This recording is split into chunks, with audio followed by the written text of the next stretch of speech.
hooked. Nations shall not lift up sword against nations, neither shall they learn war anymore.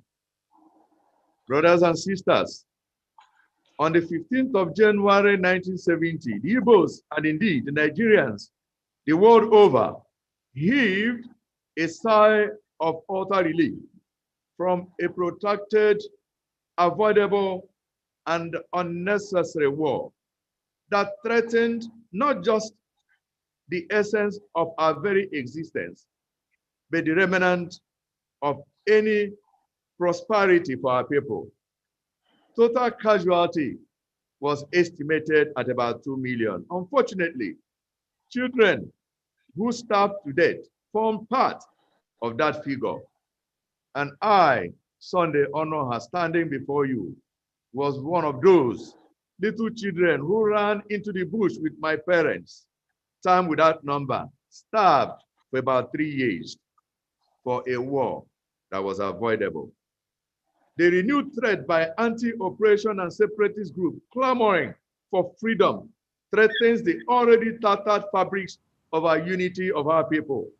The uneasy calm we experience now, may it not be the proverbial calm that precipitates the turbulent storm. Shall this affliction befall us a second time?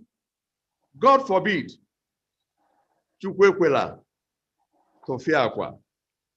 Let us pray. Our loving God, who made us in your image, we pray for our land and those you placed in positions of responsibility over us, that you grant us the grace that we may propagate justice for all. Help our leaders to see the plight of the young people who are roaming the streets, crying for help, calling for meaningful engagement. May we not neglect their cry to our collective detriment. Remove, Almighty God, all that bring disharmony among brethren and build trust, confidence among us. Save our lands from the hands of those who have decided to take undue advantage of our diversity for their selfish interests. May our diversity, Almighty God, become our strength. O God, enthroned on high, we give you praise for what you have done, what you are doing, and what you're about to do in the lives of our people. We pray for peace to rule in our hearts, and may the world understand the dreadfulness of your power and anger against wickedness. We pray that your goodness towards your people never be taken for granted, that we may not flutter ourselves into such contempt and confrontation with you. Bless this conference so that we shall all agree and say never again to war, but unify and resolve to live in peace. May affliction never rise up a second time against your children. Never again shall our people take bullets for freedom, or lose our children for food, or lose our families for land. Never again, Almighty God. We make these supplications known to you, our God, with thankfulness. In Jesus' name, we have prayed. Amen. Amen. Thank you, sir. Thank you so much. As I said, we are trying to rush through the programs because you know these days how things are. And after the prayer, I would like to quickly acknowledge if Babar is in the house, President Olusegun Obasanjo, our special guest of honor. If he's in the house, please could you highlight him, Ben?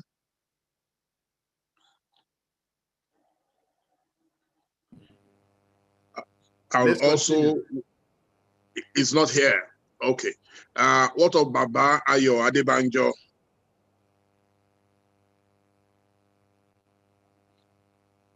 Is Baba in the house? So what we plan to do with your kind Daddy, good morning, sir. Sir. Good to see you always. A pleasure to see you, sir. Sir. Thank you so much for joining us. Thank you, sir. Just want to seek the permission of everyone in the house that we would like to adjust the program briefly just to be able to accommodate the keynote address by Bishop Matthew Hassan Kuka, who will be catching a flight very shortly. So please, we would have that keynote address and then we can revert to our original order. Thank you, sirs. Thank you, Mas. Then could we have Bishop Kuka, please?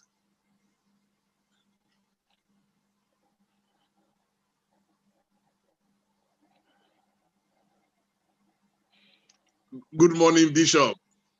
Good morning, Dele. How are you?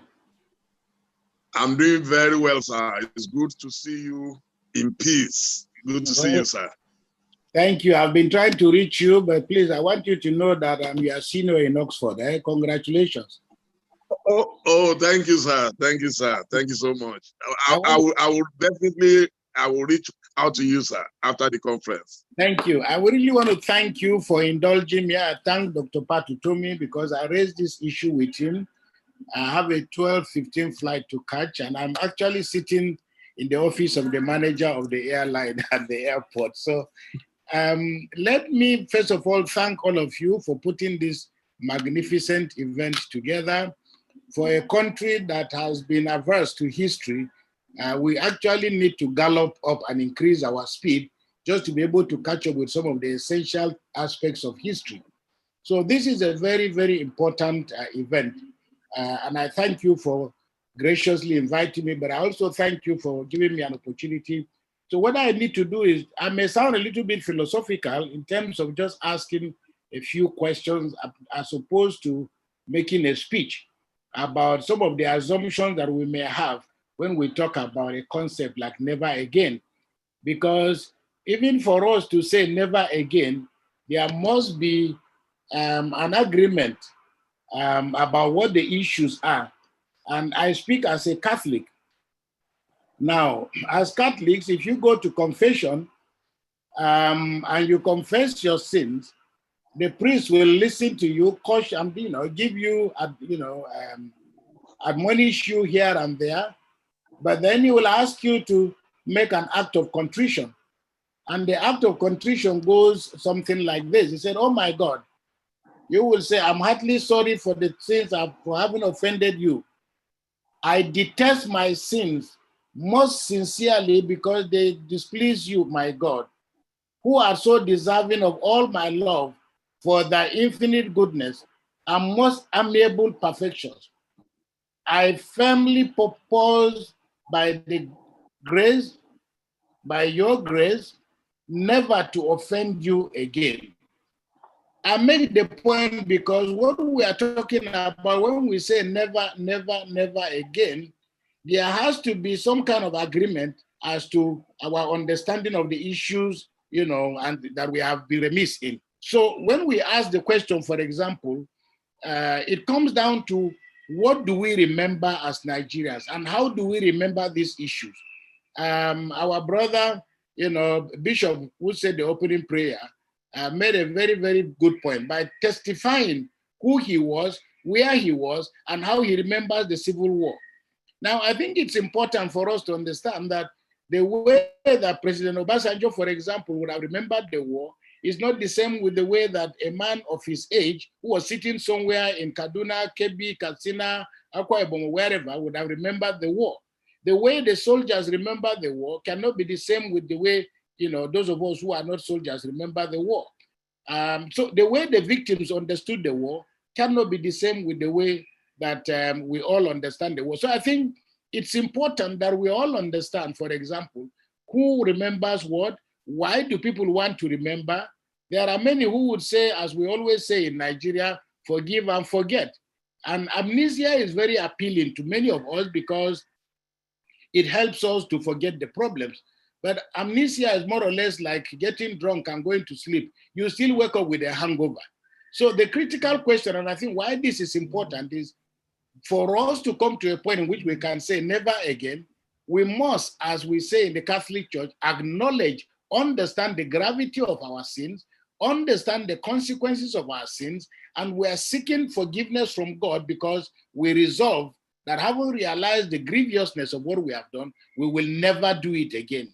But we always say we will never do it again by the grace of God. And that is why we ask for blessing, because mere commitments are not enough. So we might say never again, only to find ourselves, unfortunately, sadly, falling back in the same pit again.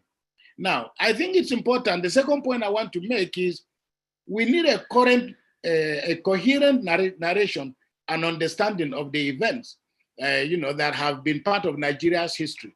And of course, this is not a time to go back to the history of the Civil War. But what is very clear to everybody is that those who won the war and those who lost the war, and General Gowon's gracious statement that there were no winners and no vanquished, which was an unprecedented statement in a time of war in which a clear victor had emerged. Now, the graciousness of the military laid the foundation for us to begin a process and a program of rebuilding our nation.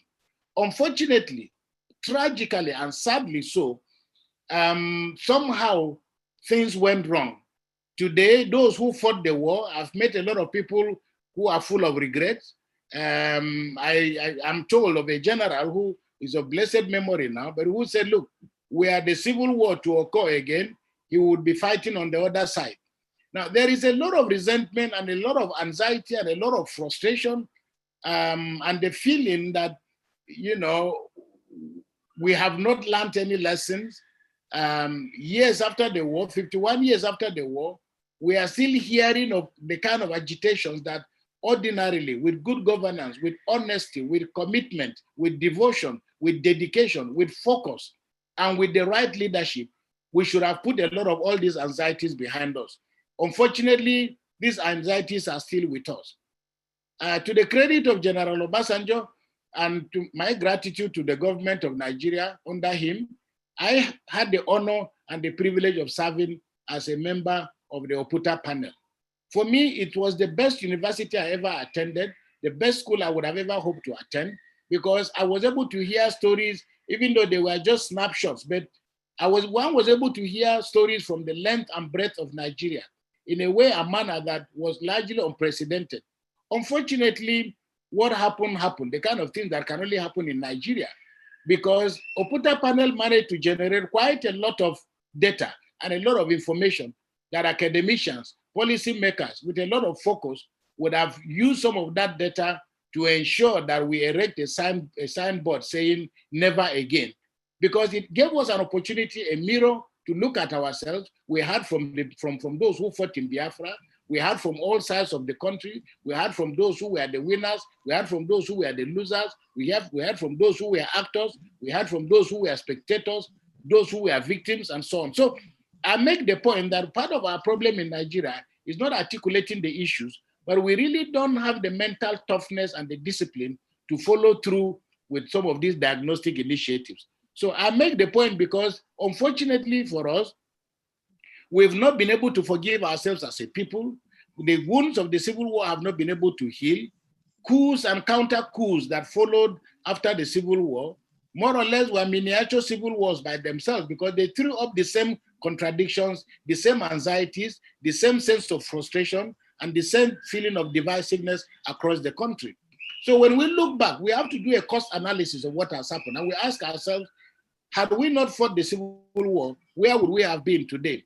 Had we not had all the failed and successful military coups, where would we be today? Had we not discovered oil, where would we be today? Had we not abandoned agriculture, where would we be today?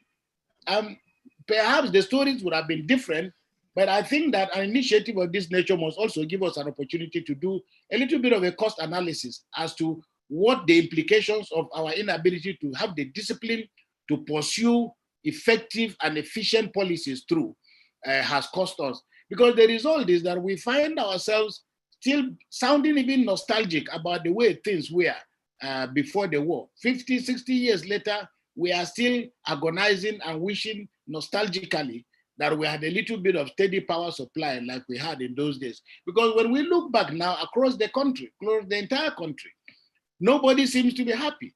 The citizens of Nigeria are not happy across the board. And even those who are holding public office are not happy.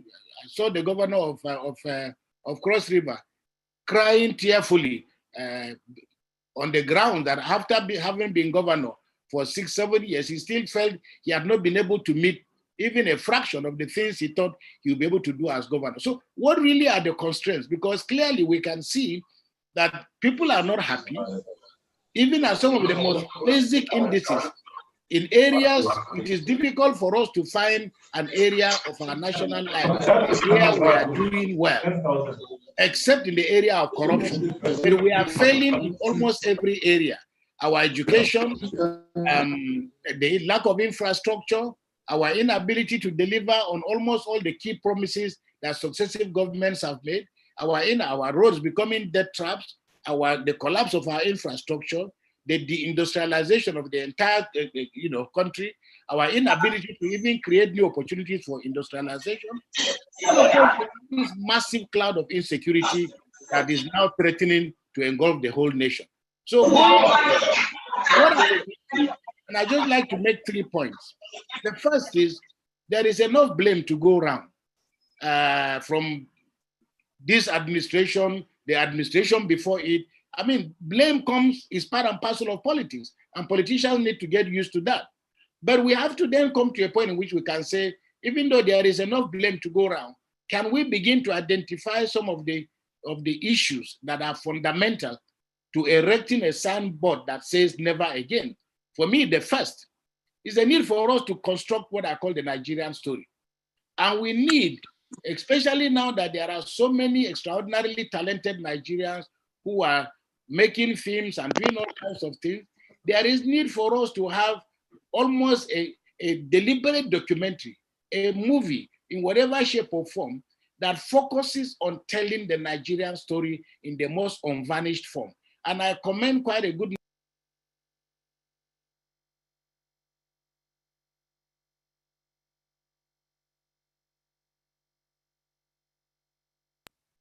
Was I muted, Dele?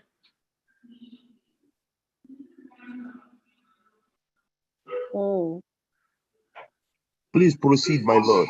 Go ahead. Right, so I just want to end. I'll take the next 2 or 3 minutes and I will end. I'm saying, for example, that it's important for us to have an accessible story of Nigeria in a way, a manner that young Nigerians can understand, as we say, the labors of our heroes past, where this great country has come from. Because too many angry young people are taking themselves as the beginning of the history of Nigeria.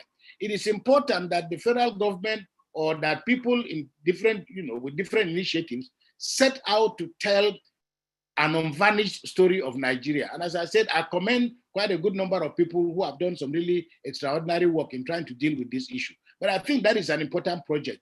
In part, it will reduce the level of blame. It will also help us to understand that all of us have a role to play in building this country. The second point I want to make is the whole question of, religion, the role of religion, in our society. It is a pity, that due to toxic politics, religion has become an instrument of war and violence. We need to roll back and because a lot of this is happening largely because people are using religion in an environment that has predisposed them, to this kind of application of religion. Today is religion, tomorrow is ethnicity. But none of these identities necessarily ought to be instruments for war. In a better organized society, where a government is even-handed in the way it treats its citizens, religion can be and must be for us a tool for uniting a lot of our people, because there are extraordinarily good people across the board, and the freedom of religion is something that must be cherished.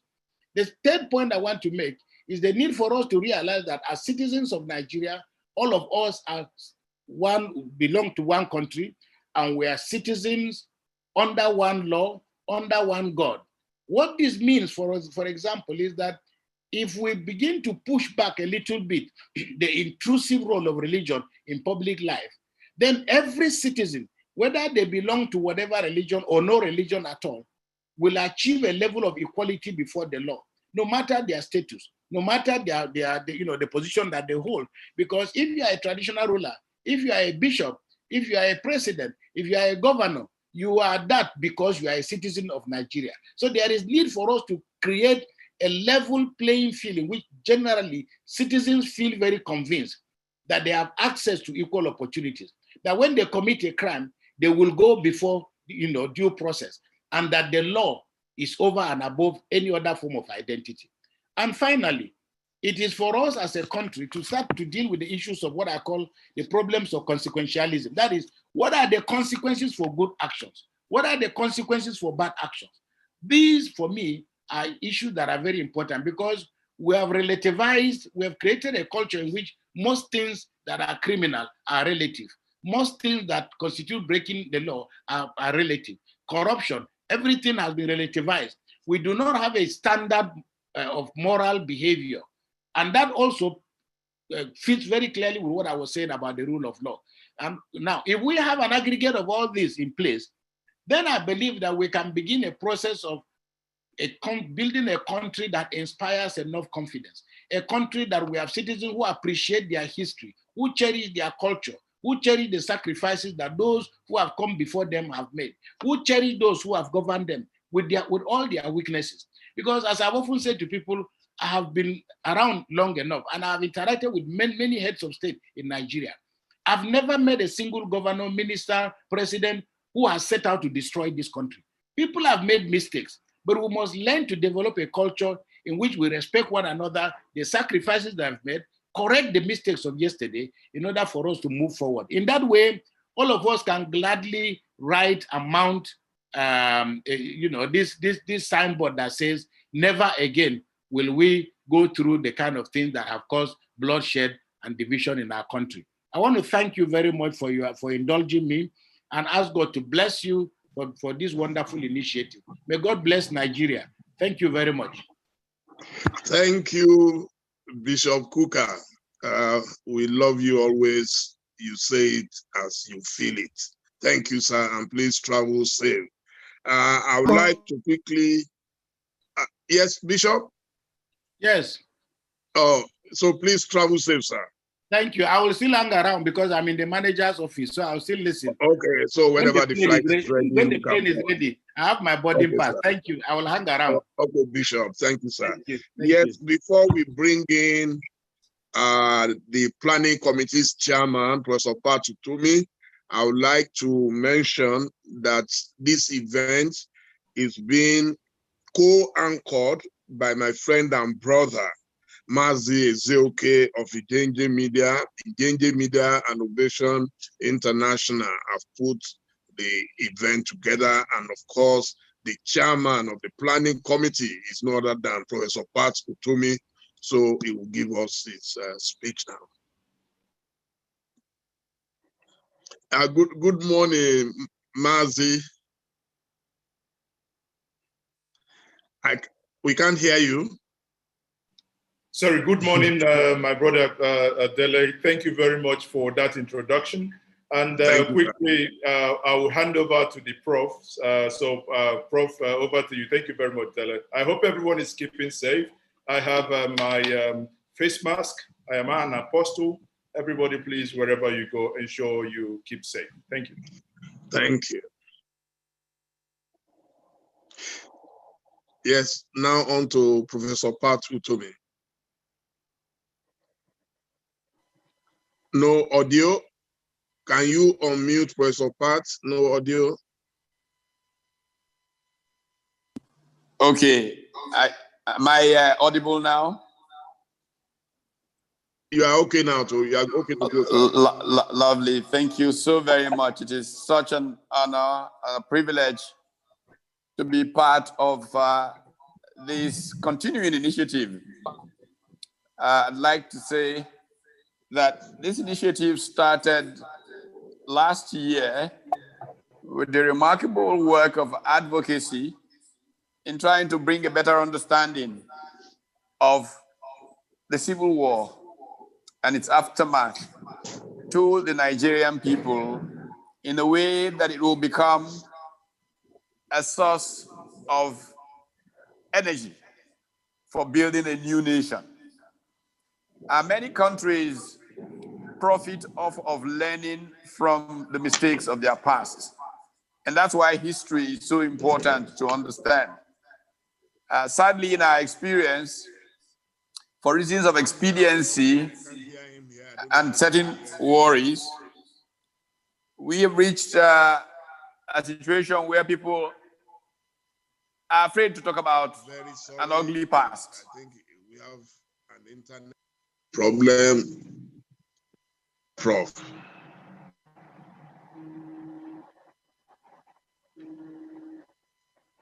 Can you hear me?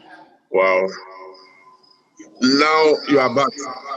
Now you are back. All right. I was just saying that this initiative started last year as we reflected on 50 years since a civil war that we tried to make disappear. But we know that if people learn enough from errors of yesterday, they can in fact make a lot more progress than they are currently making, because they will rid themselves of the burdens that create mistrust.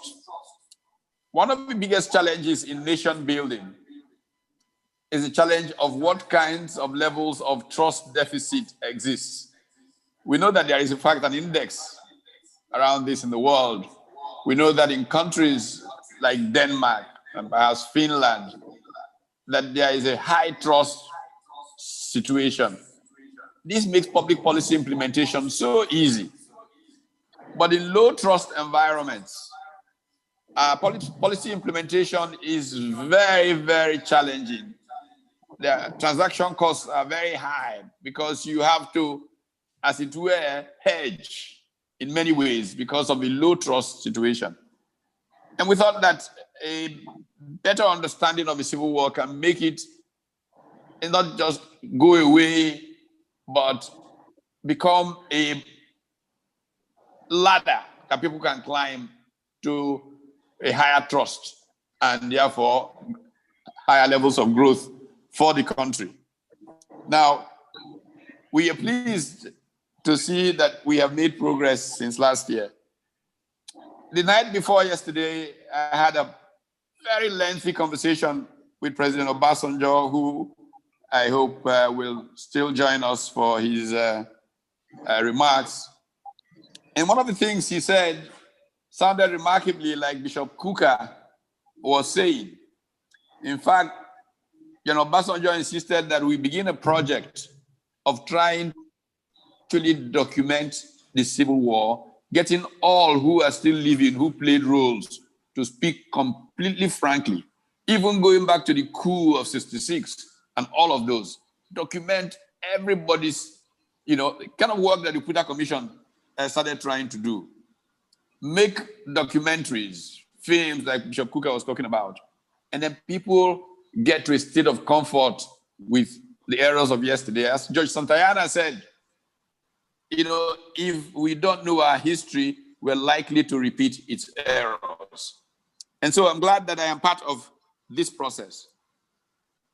The beginning point of getting value out of this process is altering, affecting our modus vivendi, the way that we live based on the lessons from yesterday. It can be called all kinds of names in the nature of the relationship between the levels of government and all of those things. If we get that structure proper, we will reduce the frictions that led us to the Civil War, and we will make a lot more progress. So I'm honored to have been part of putting this together. And I want to thank Bishop Kuka for the sacrifice that he has made before jumping on his plane. There are several elder statesmen who are joining us, who were supposed to be formal parts of this conversation. But they are on standby. If the possibilities come later in the program, I would like you to invite them on to say what is being run through. So thank you to JNJ Media and to Vision and Television for helping us string all of this together. I hope that with all of this,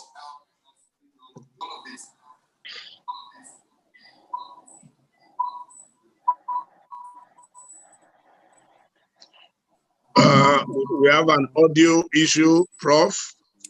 And your camera, we also can't see your face.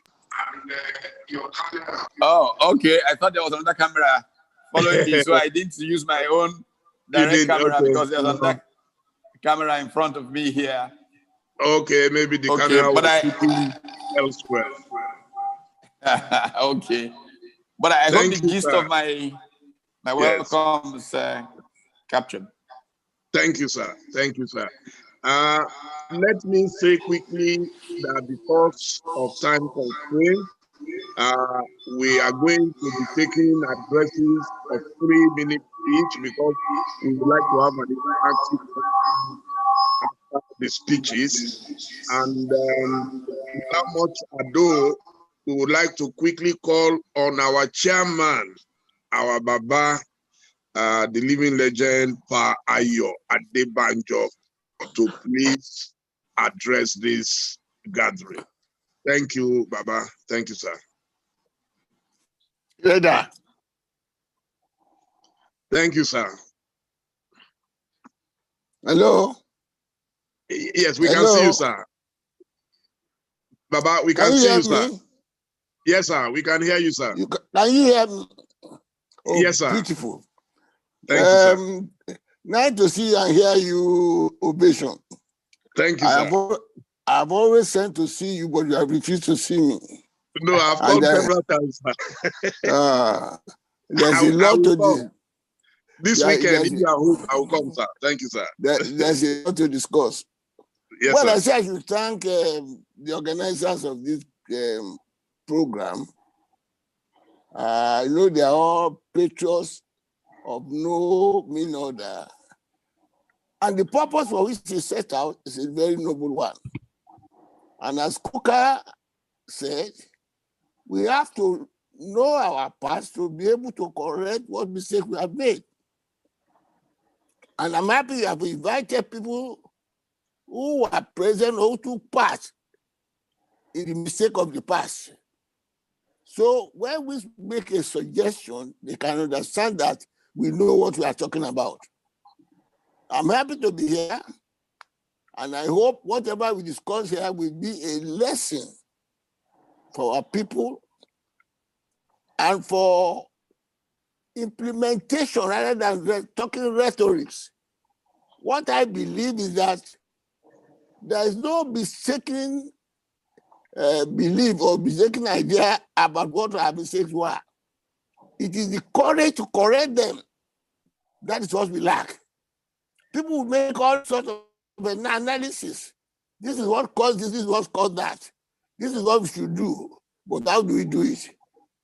Invariably, they do it in the negative. That's the summary of the thing. What Pastor said now that, well, maybe if we go back to where we started, before the trouble came, we get peace. That's the bottom line. The bottom line is to go back to where we had peace until the trouble started. What caused the trouble? And as Kuka said in his speech, if we want to avoid the past, we must avoid the mistake of the past. The mistake of the past is that we are putting wrong peg in right hole. We deny people their rights. We say we are one and we discriminate against each other. So that's what I think you get rid of. And be honest with our analysis. Even those who claim sometimes to criticize or tell the government, they talk under their tongue, afraid to hit the nail on the head. We can thank God for people like Bishop Kuka, and I pray that he should live long, because people like myself, we have a very short time to live. People from that part of the country saying it as it is. And I hope those who are listening should listen well with good intention. Let us stop paying lip service to one Nigeria. Let us stop paying lip service to a united country. We must say it and act it. You can't say you want a united country and you discriminate against another pound. And as I think Coup said that some of the things we are talking about now, we are agitating for. It must be a thing of the past to have to take it for granted if we really want to stay together. Talking about where should the presidency go. At this time, you don't know.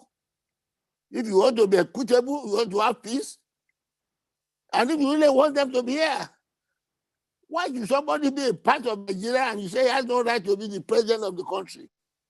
Why should a section of the country claim that they will be choosing who will be the president and the condition, and you must pay obeisance to them? It's irritating.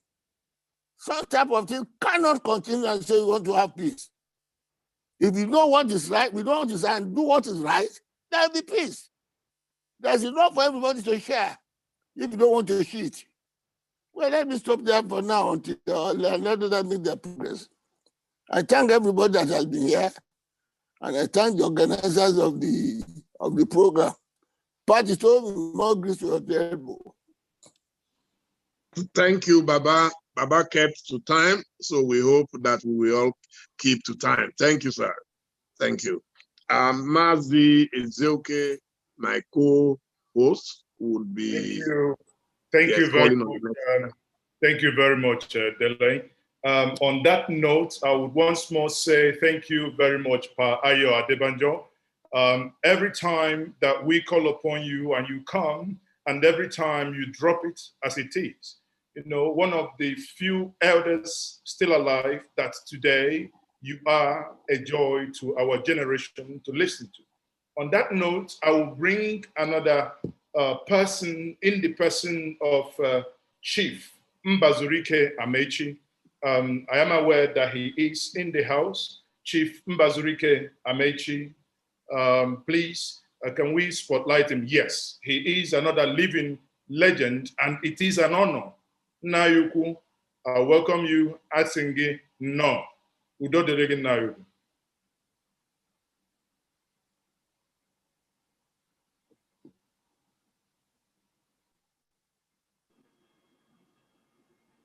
Can we? Somebody mute it. Okay, the daughter, some granddaughter, somebody's there. Hello, are you? Yes, we can hear you, sir, loud and clear. You can hear me now. I want to thank the organizers of this program. I wish them well. I happen to be about the only surviving founding father of this country alive, at least at ministerial level. I'm the only minister of the First Republic still alive. I'm sad. I don't know where to start. I don't know what to say.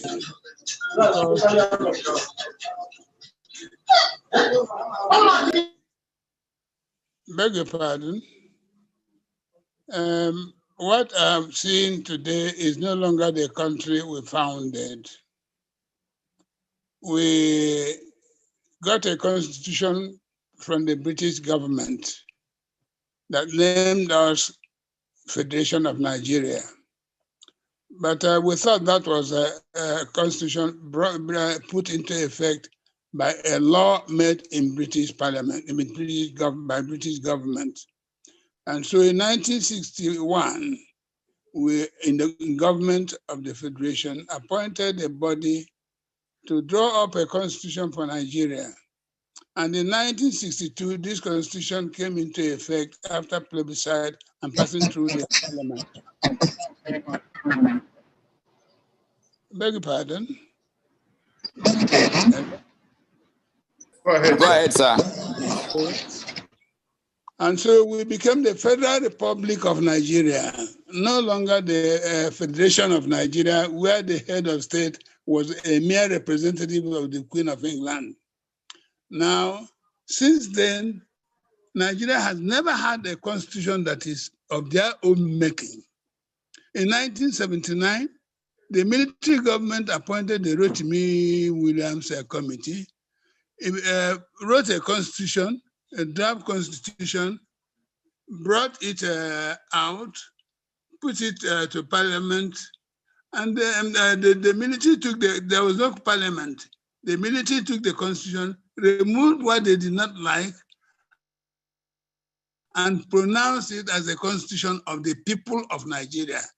The Supreme Military Council, made of about 11 top soldiers who assumed power by treasonable action, cannot say that it is a constitution of the people of Nigeria. Again, in 1999, Abubakar set up a Constituent Assembly. The Constituent Assembly wrote up the draft constitution, brought it out to the country. The military took it again, removed what they did not like, and promulgated it as a military decree, a decree of the Supreme Military Council, and called it a constitution of the people of Nigeria. It is not a constitution of the people of Nigeria. It is a constitution of the Supreme Military Council made up of top soldiers from a particular region of the country. So there's no point deceiving ourselves. If we want to stop the thing, the Nigerian people must come together and write a constitution that will be a people's constitution, put it to plebiscite, put it to the public to decide what they want. I happen to come from the part of the country that was conquered in the Civil War.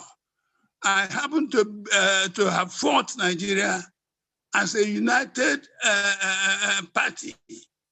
I belong to the political party that believed in religiously in a united Nigeria. That was why the premier of the Eastern region, that was the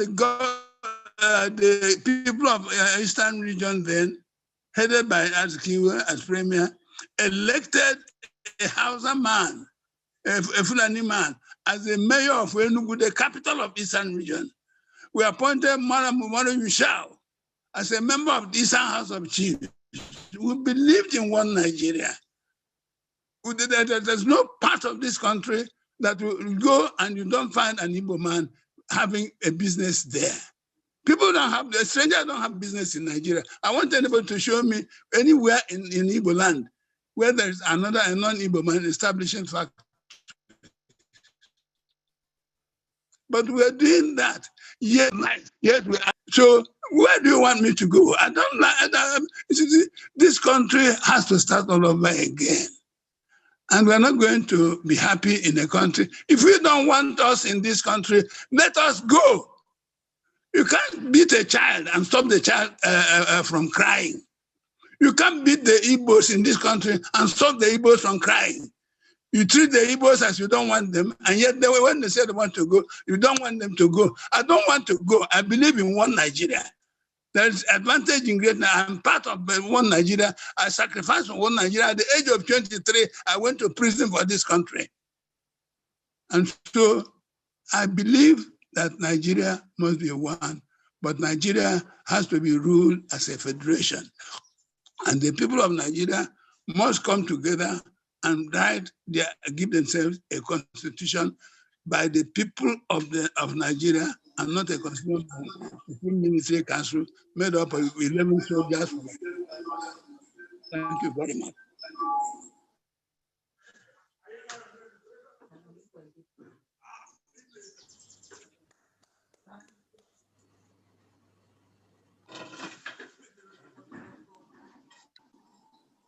Thank you very much. Thank you very much, Nayu. Thank you for it's one of those things where you've said it and it's very clear. Anyone who is minded, like Pa Ayo Adebanjo said before, that there are certain things that ought to be done if we want equity and fairness to be the watchword. On that note, I would bring back my good brother and Dele Mamudu, again, the chairman of Ovation International. Dele, over to you. Can we introduce the next speaker? You can unmute. Thank you so much, Mazi Ezeoke. I'm trying to see who is in the house already. Please, is Halaji Tanko Yakazai in? Yes, he's in. He's in. Oh, fantastic, fantastic. So Ben, please highlight our Papa Alhaji Tanko Yakazai. Yes. Good morning, sir. Good morning, Dele. How are you? Very, very well, Daddy. Thank you, sir. Beautiful. Good to have you. Thank you, sir. Thank you.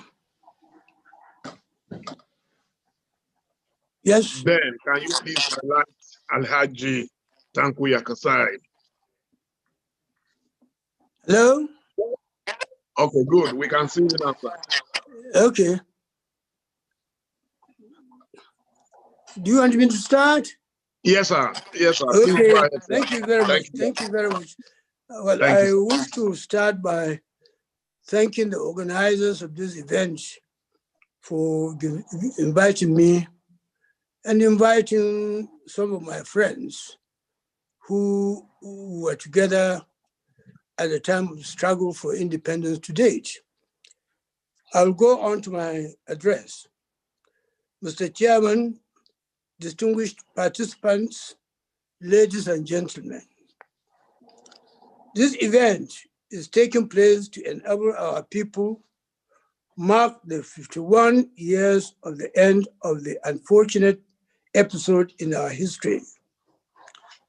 Left to us, we will rather totally forget about our civil war, but as human beings, it is beyond our ability to forget an event that was a defining moment in our political history. We shall continue to refer to those moments to learn lessons and reassess our current political activities and the question of national unity. To mark the end of our civil war, we cannot help but to remember the history of the Civil War itself and the colossal loss of multitudes of lives and property in our country. Our Civil War started in 1967. Its origin is traceable to the 15th of January 1966, attempted military coup. Friday, January 15, was the day our nation woke up with the sad story of attempted military takeover by a few young Nigerian members of our military establishment. The known figures in that colors move by a few young people in military uniform were Major Chukuma Kaduna Nzegu, Major Don Okafo, Major Emmanuel Virginia, Major Chris Anuforo, Major Tim Onwuetewu, Major Humphrey Chukwuka, Major Adewale Ademuyego, Captain Emmanuel Nwobosi, Captain Ben Buli, and Captain Oji, all of the Nigerian Army. Out of 10 out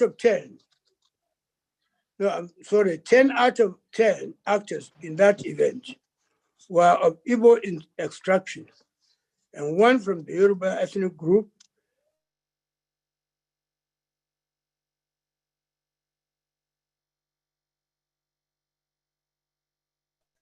none from the North.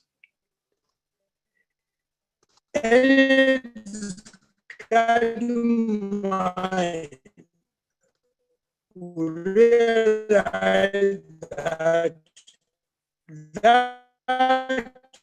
event cannot be sustainable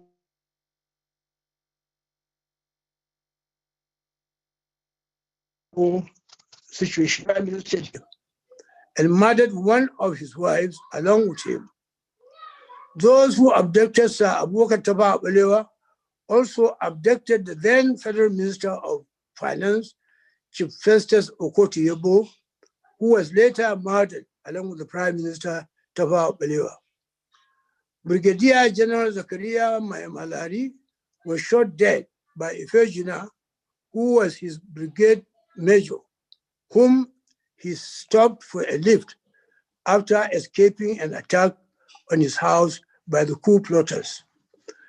In that very fateful early morning, colleagues of those who abducted the Prime Minister also attacked the house of Chief S.L.A. Akintola, the Premier of Western Region, and murdered him. As if that was not enough, the insurgents rounded up leading Nigerian military officers, including the house of Brigadier General Zakaria Malari, Brigadier General Ademulegu, Colonel Yakubu Pam, Colonel Kur Mohammed, and other senior military officers, and executed them. All the murdered individuals were from different parts of the country except the then Eastern region. That was the story of that darkest day in our history.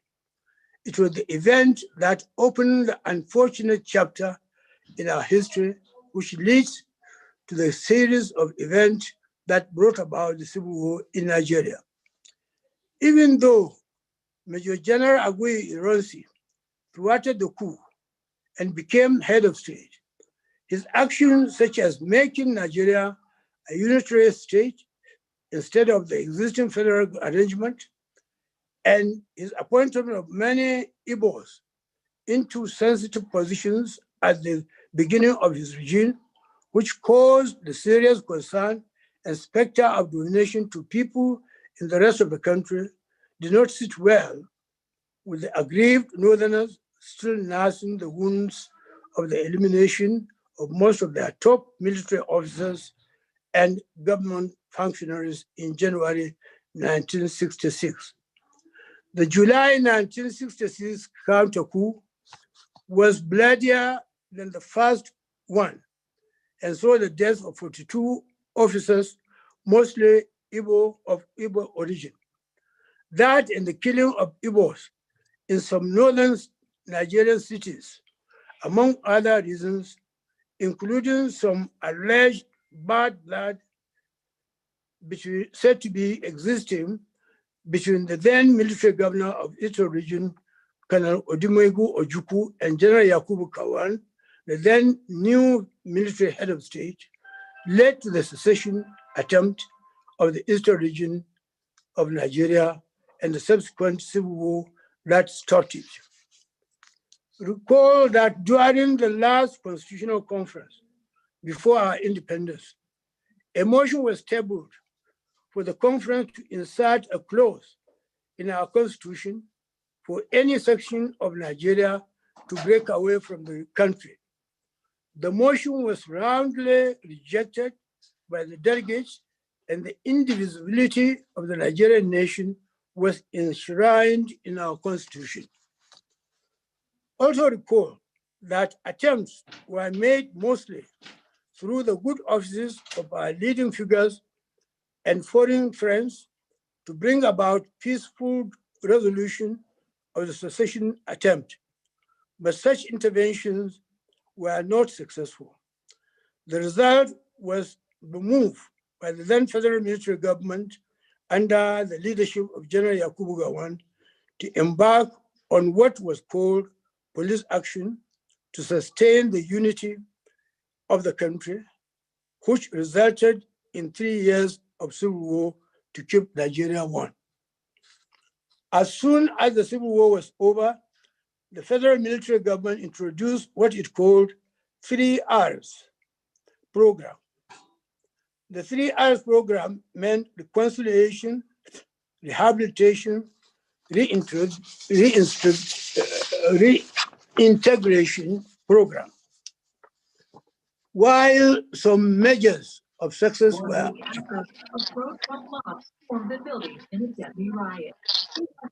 recorded in the implementation of the 3R program, Due to human factors, some of the aspects of the program were not achieved speedily. But it is gratifying to note that our country has since achieved tremendous success in healing the wounds of the Civil War, and Nigerians are now living with one another in peace and harmony. People regarded as the main protagonists of that time, especially the Igbos and Northerners, are now living with one another as best of friends. There are many Northerners living in different parts of Igbo land today, while there are Igbos are found in every nook and cranny of Nigeria, particularly in places like Lagos, which is the foremost hub of economic activity in our country, and in the north, forming the largest number of non-indigenous inhabitants in the Federal Capital Territory, Abuja, which is located in northern Nigeria. Despite this level of post-war progress, several burning political issues remain to haunt our political landscape. These include: one, continuous call for a review of the 1999 Constitution and the need to restructure Nigeria. Two, insecurity in different parts of the country arising from militant invasions and terrorist activities in the country. Three, the current secessionist movement for the state of Biafra under the umbrella of IPOB, over 50 years after the Civil War was over. And four, the mistrust among major sub-regional groups which remain a threat to democratic process in our country. Lastly, we'll need to learn lessons from the Civil War 51 years ago and address squarely the fractional tendencies in the country today. Unity, peace, trade, justice, democracy, and development must be made to work for Nigeria to keep it one and stronger. We should tackle the issue by deliberately securing our next development plan and constitution to contain integration strategy as one of the major features of the plan. I thank you very much for your time, and I wish you the best of luck. Thank you very much. Thank you. Thank you very much, Elder Tanko Yakasai. And you have taken your time to rail out, the history that, as I would say respectfully, being understood and as was lived during your time. Now, we will be bringing other guests. However, there are some points that you raised that I would gladly want those who are also aware and who were around during the time, because what this event here today being organized by Nzuko Umunna, an Igbo think tank, and being supported by Njenje Media TV and Ovation International, is to bring the narrative to the fore, where we can, as Professor said before at the beginning, and Reverend Bishop Cooker also noted, that we will get to the point that we can build something together. As the team said, never again. Never again that can things that had happened in the past happen before. On that note, I would say, if we have Elder Emma Elazu, if he's here, he can speak, and I would beg him if he can touch on some of the points as contained in the speech of Elder Pa Tanko Yakasai. Elder Uma Elazu, is he here? Back office, can you please spotlight him? and he can take over the podium. Back office, do we have Elder here? Yes, he's here. He just interviewed. Okay, please. Oh, okay, yes. Nayuku, thank you very much once more for meeting us again. Udo Derege, can you please now take the podium? Thank you, sir, for joining us this morning stroke afternoon.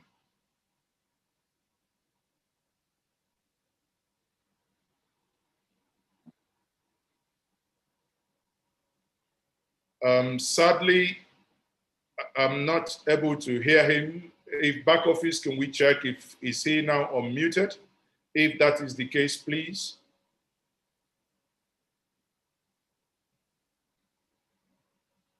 Sadly, I can still not hear him.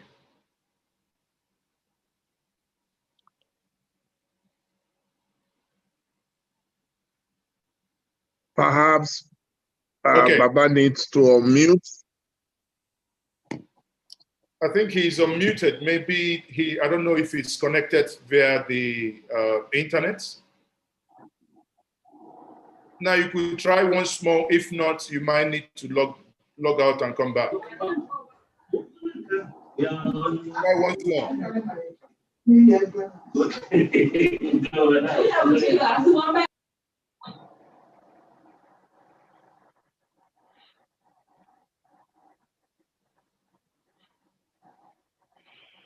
He's unmuted. Can you, Chief, can you please try? Yes, I can see you are unmuted. Try once more, sir. Let me spotlight you. Go ahead, sir.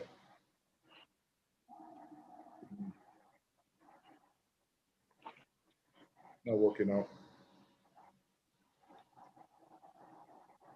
We still can't hear.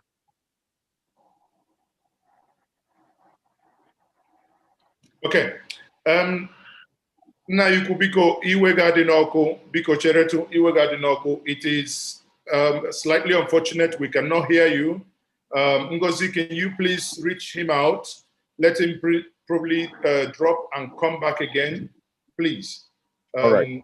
Not hear him. On that note, I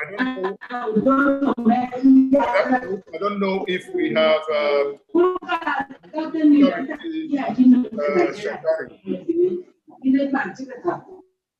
while we wait to get Chief Umar Elazu, can we have Mrs. Charity Shekari? Is she here amongst us to make a brief intervention, please? Yeah, she's having a network difficulty. She's logging in. Maybe you can go to the network. Okay. Can we, Mazi? Yes, Dele, go ahead. Okay. Is Ambassador God knows Zigali in the house, please?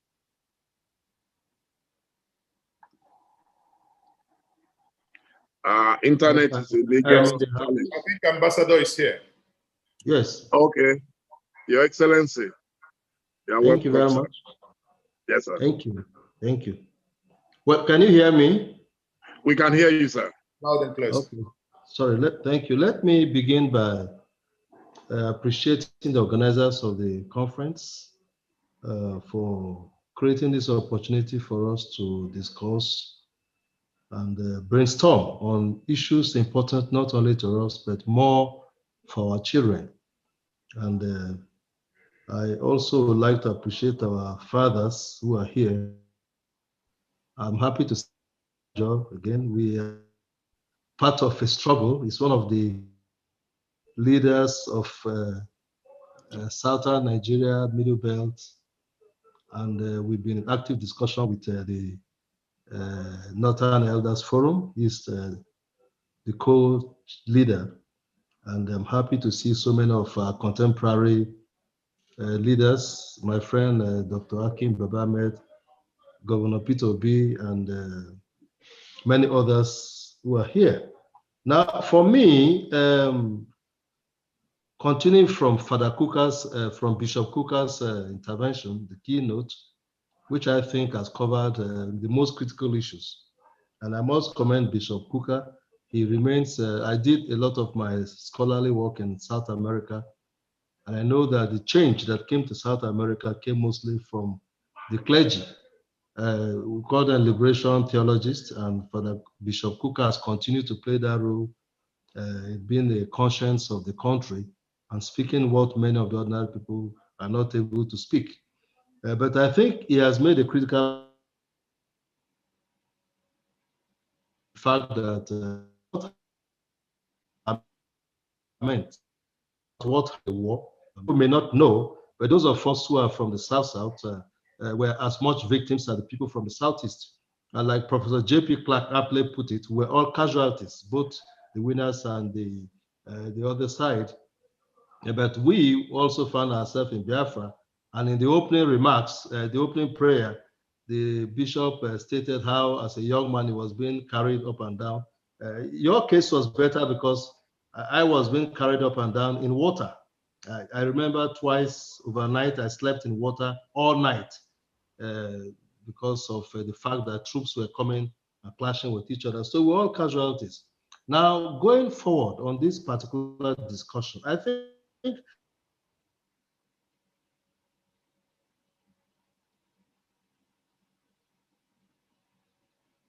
wars have always been with nations.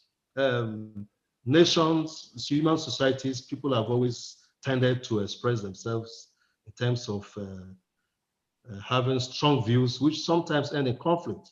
So we have seen civil wars as part of human history. And it's not to bemoan the fact that a war took place.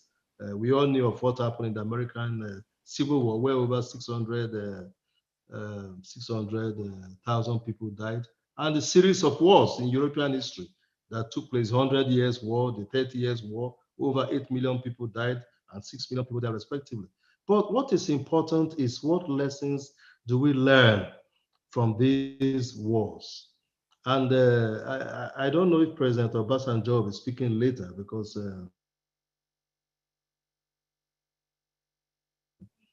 he's an authority on what the lessons because he was an active participant.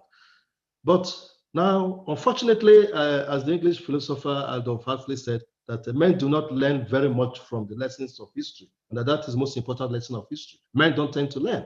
But if we are to learn, the critical questions that should be important to us is why is it that some countries went through war and after that became very stable? The proclivity towards wars has been attenuated, has been so reduced that there are no more wars. They are now able to build stable modern societies. The other question is, why is it that some societies, some countries never had war at all? In the history of the world, there are countries that never had war, civil war at all. And so these are things that should be interesting to us. Another question is the fact that heterogeneity and diversity is not the reason for war, not at all. Even South Korea and North Korea or Somalia, where there seems to be one particular, I see that I'm frozen. Can you see me? Can you hear me? Because I'm trying to round up. Hello? Yes, we can hear you. Even some of those countries that are, we can hear you. even some of the countries that appear to be have some level of homogeneity, it's not actually as homogeneous. If you look at it, South Korea has its own internal divisions. Even Somalia, there are clans and so on. So every country has a level of heterogeneity, a level of diversity. So diversity is not an excuse for inability for people to build states. Now, the last point I'll make before I give one or two recommendations is the fact that state building is not a one-time thing. It's not a one-ended thing. State building is continuous. Nations are built continuously, and without sounding immodest, I must say that my academic work and my two award-winning books, this is entitled Global Trends in State Formation and Origin into the Inquiry, Survival, and Demise of Nations. And I haven't looked at, then we look at the perspectives of nation-state formation in Africa, both which are award-winning books that are in the school curriculum all over the world. Now, we've seen that you build nations, you don't stop, you continuously make effort. And I think that is the lesson for us, who are the leaders of today. The building of the Nigerian project must be a continuous exercise. It's not something that because war happened, we have to bemoan the war, we have to say, oh, we suffered during the war, or we won the war. No, we have to see that we continuously try to build. What do we need to do? Number one, elite consensus. We, the elite, must agree that we need to build this nation. We need to build this country. We need to talk together. We need to think together. I remember the thoughts of Julius Nyerere. Nyerere said, building nations is continuously talking. And that is why he opposed the Westminster system, where they told him there must be opposition, there must be shadow government, there must be the government. He said, no, in the African balance, in the traditional setting, you don't have somebody opposing somebody. You all talk until you agree on a consensus. We must think about consensus. We, the elite, must think of consensus. We must be able to labor and talk and see how we can build this country in a way that it is convenient to each other. And let me say this, Lord Lugard, Clifford, Atto Richards, Macpherson, Littleton, they all realized at different times that this was a diverse country. And the only way this country could go forward was for the elite to keep. And that was why the Ibadan Conference was called in the first place. And our founding fathers, please, it's very important for us to know this point. Our founding fathers made it very clear that we are different people, that you cannot choke all of us into one box.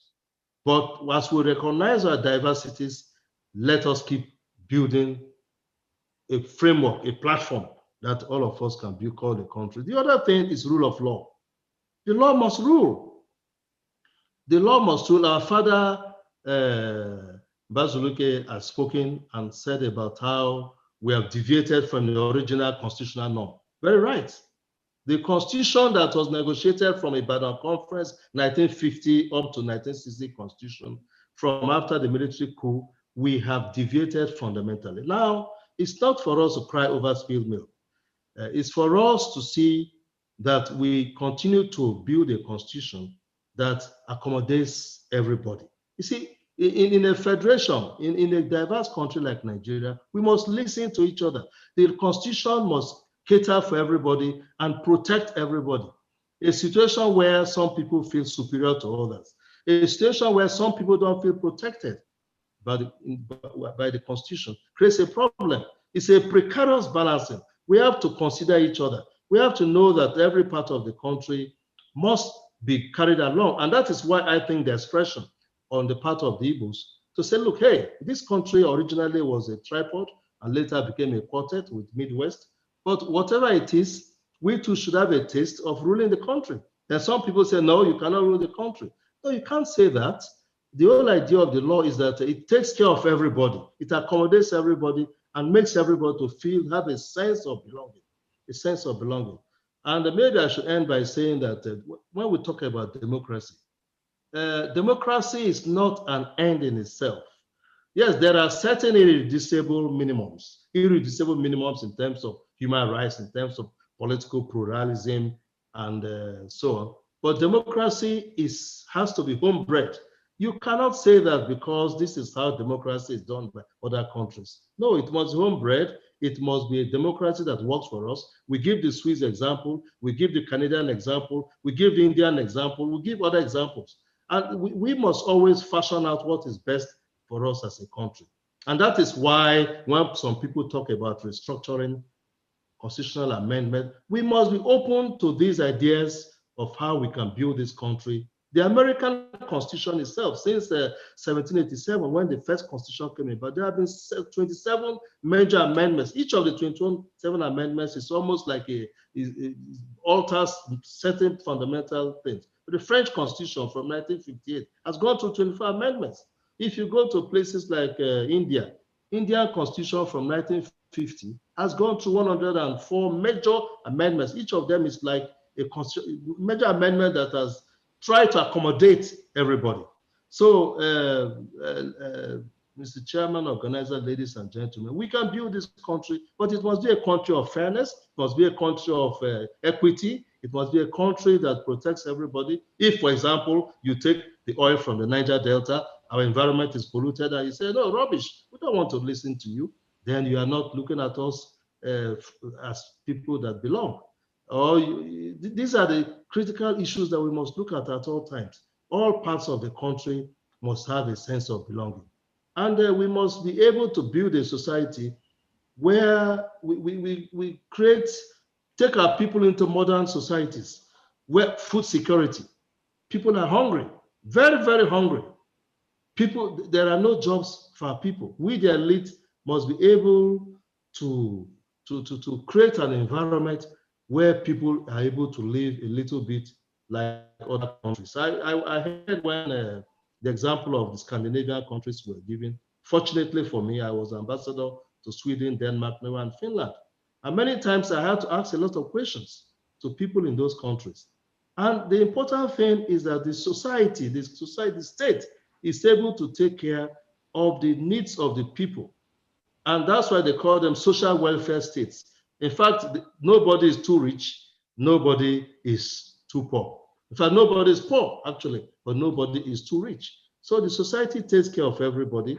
And we, the elite, particularly those who are in positions of authority, must be able to know that the collective future of this country depends. And what can avoid not going back to what had happened before is for us to build a society where people are able to sleep at the end of the day, haven't eaten, and at the end of the day, feeling that this society takes care of me.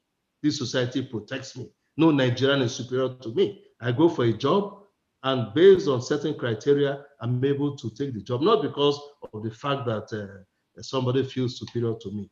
Ladies and gentlemen, I think there'll be more opportunity for us to talk, and perhaps I should stop at this point, and we'll be able to make more interventions in future. Thank you very much. Thank you, sir. Thank you very, very much.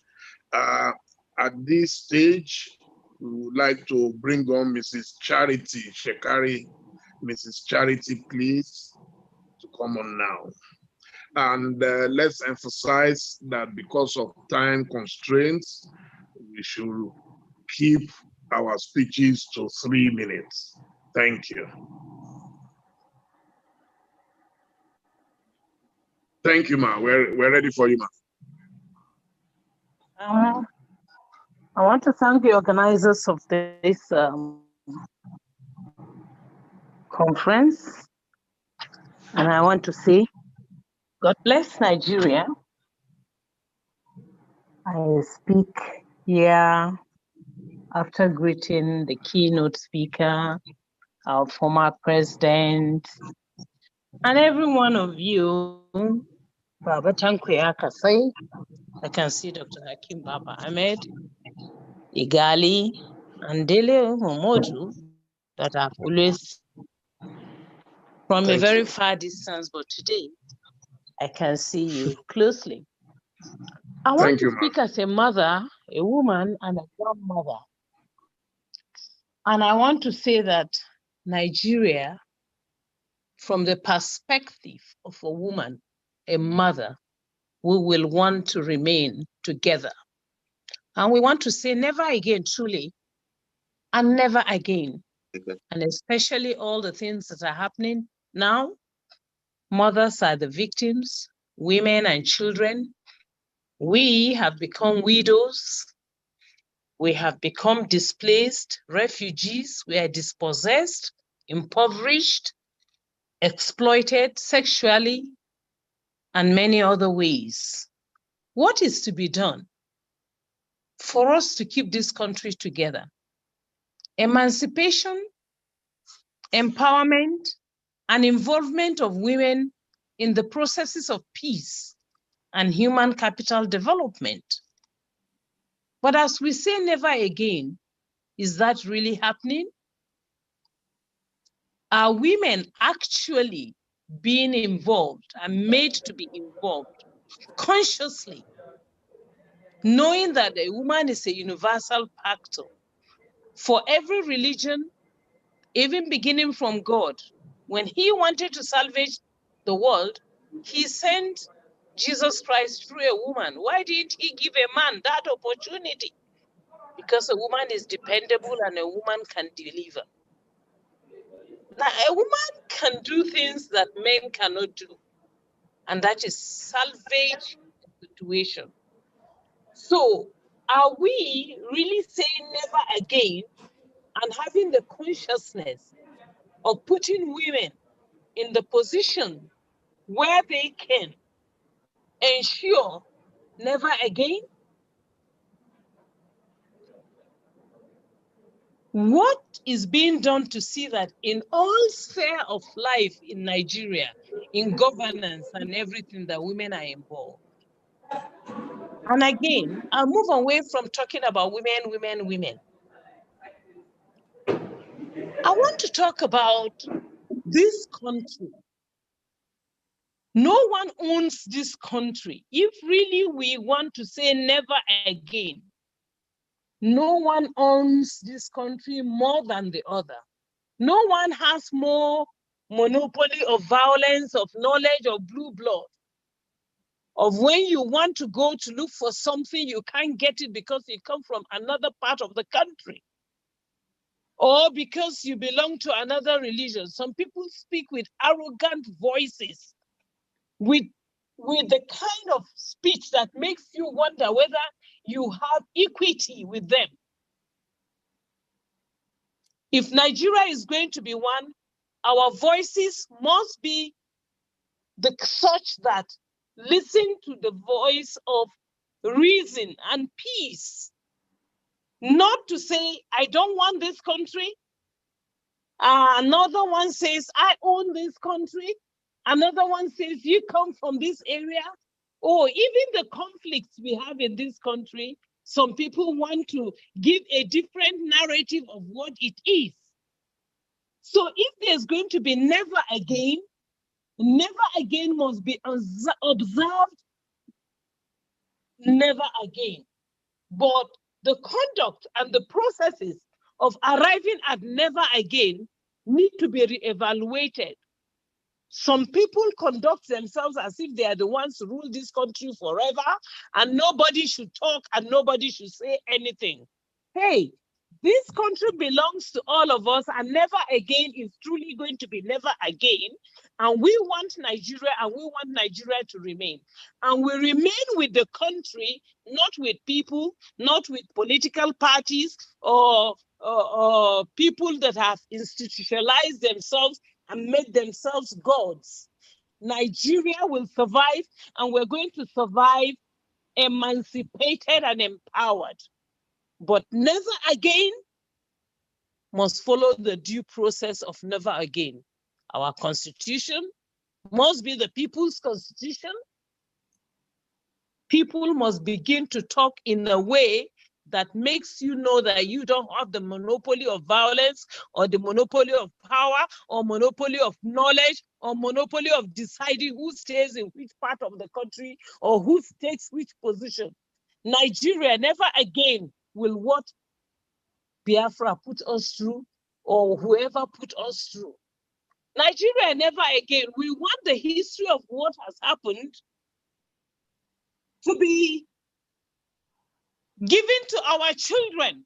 Let the children know what happened. What happened in Biafra? What happened in 1966? What happened? We want to know. We want the children to know from the beginning to the end. Let the history be rebrought for us to know what happened so that people can know their history. Let us know where we are coming from. Let us know where we are going to.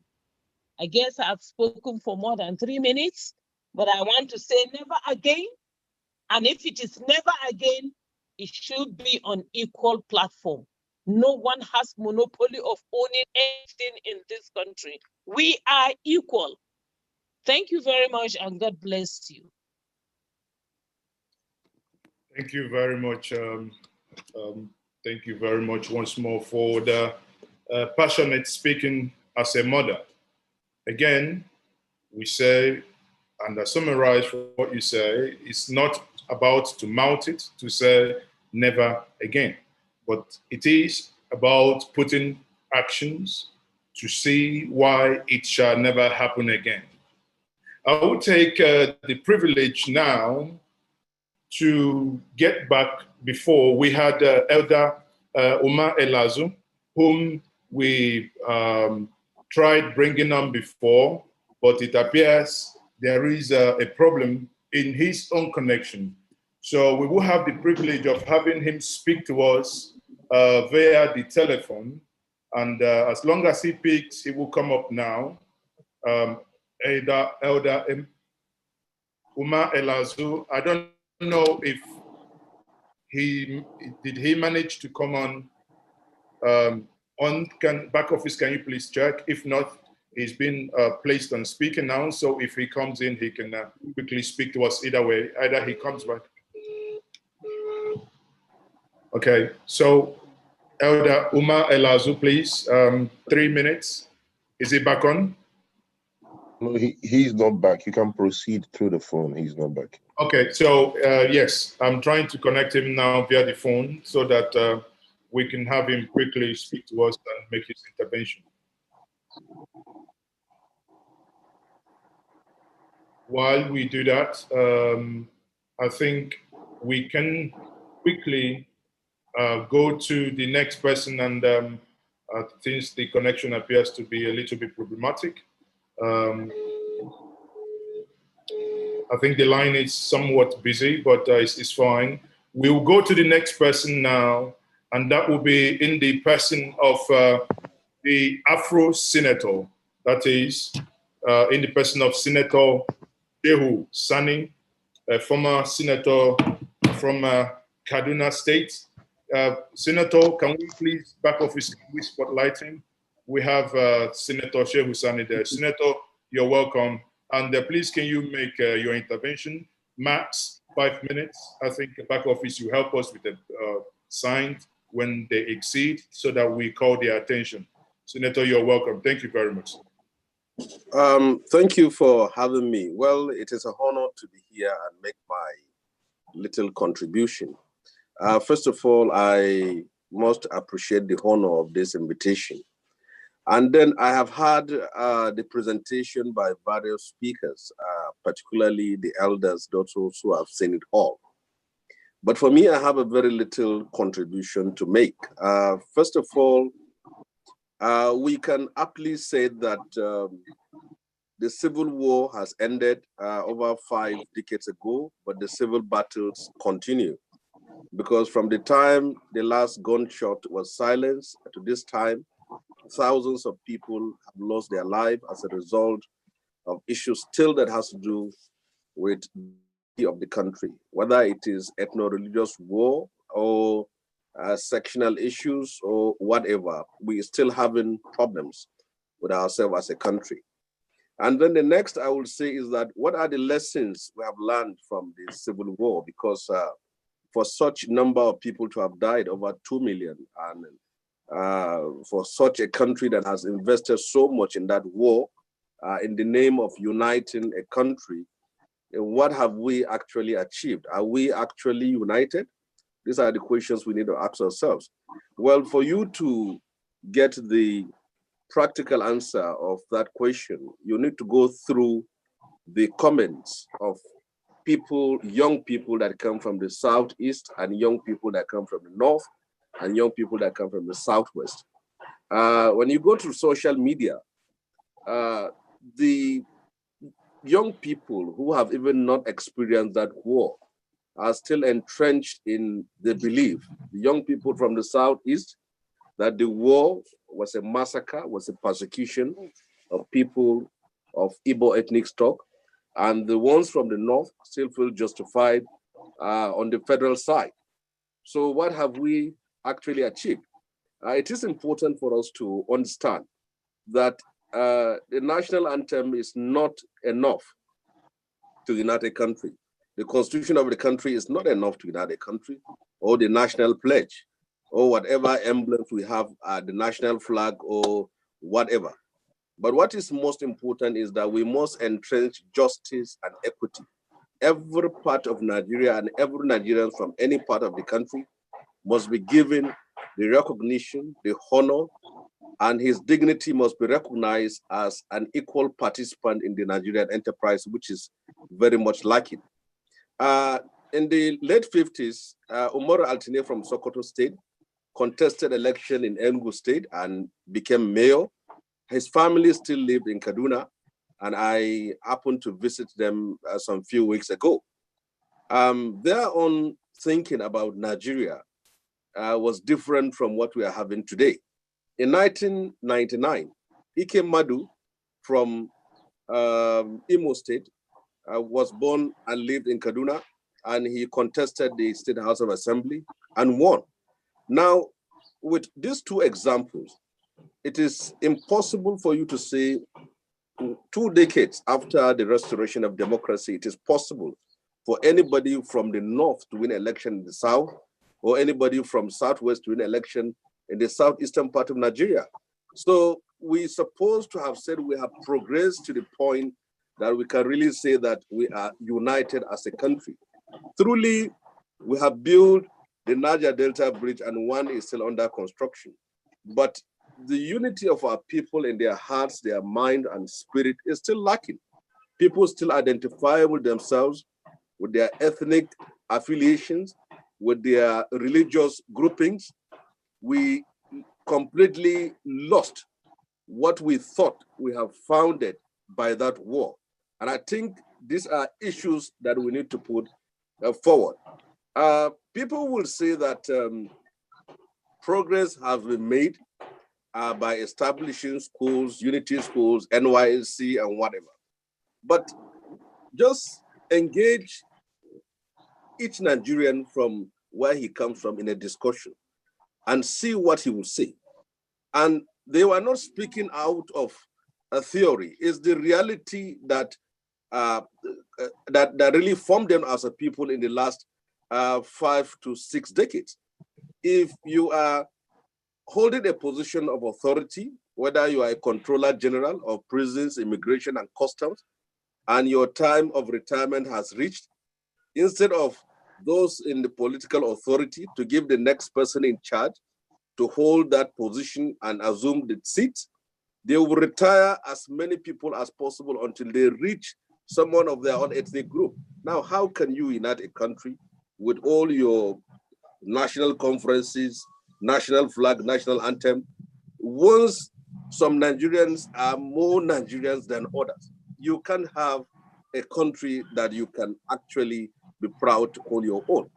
The agitations will continue until we have a political class that really understand that the only way to unite this country is to entrust justice and equity.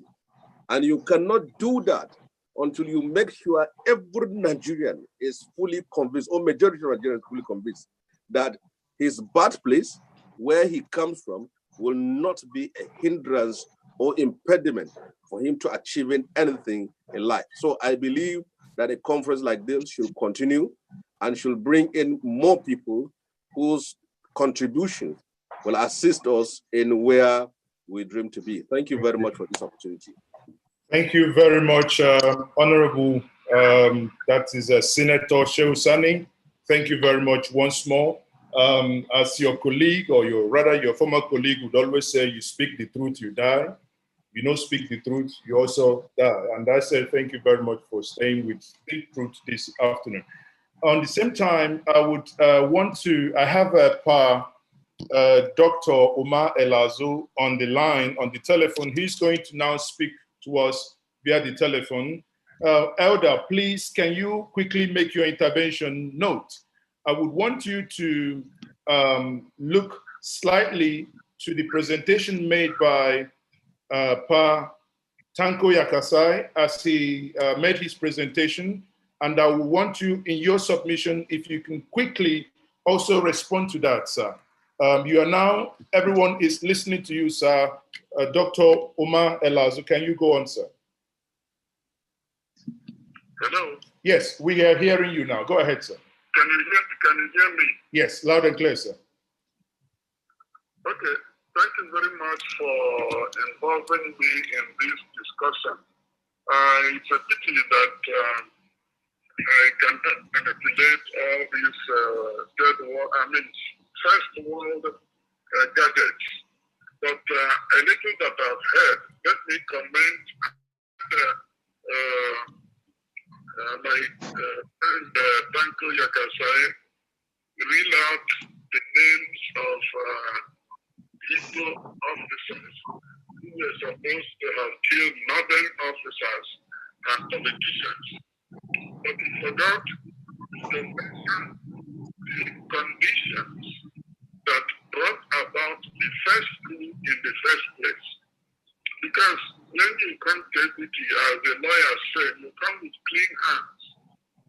If we are talking about never again, I was going to suggest that we look at it from a point of view of a statement of hope, not wishful thinking.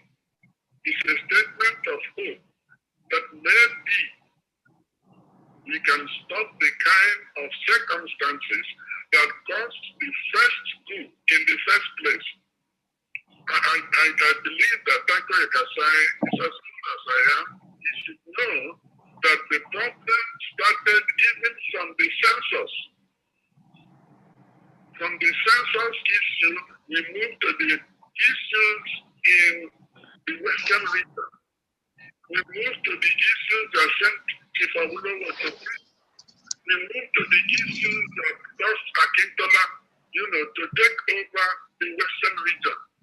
All those things, and the Western region election, which made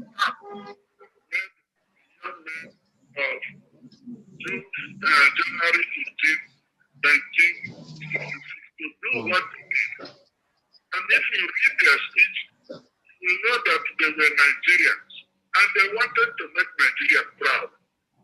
Even if it is all evil people who did it, which is not true. Those young men, in my view, were the real Nigerians who wanted Nigeria to stand proudly among other nations. But in the process, they did not succeed. But who stopped them? It was an evil man drowning other people. So when we tell half,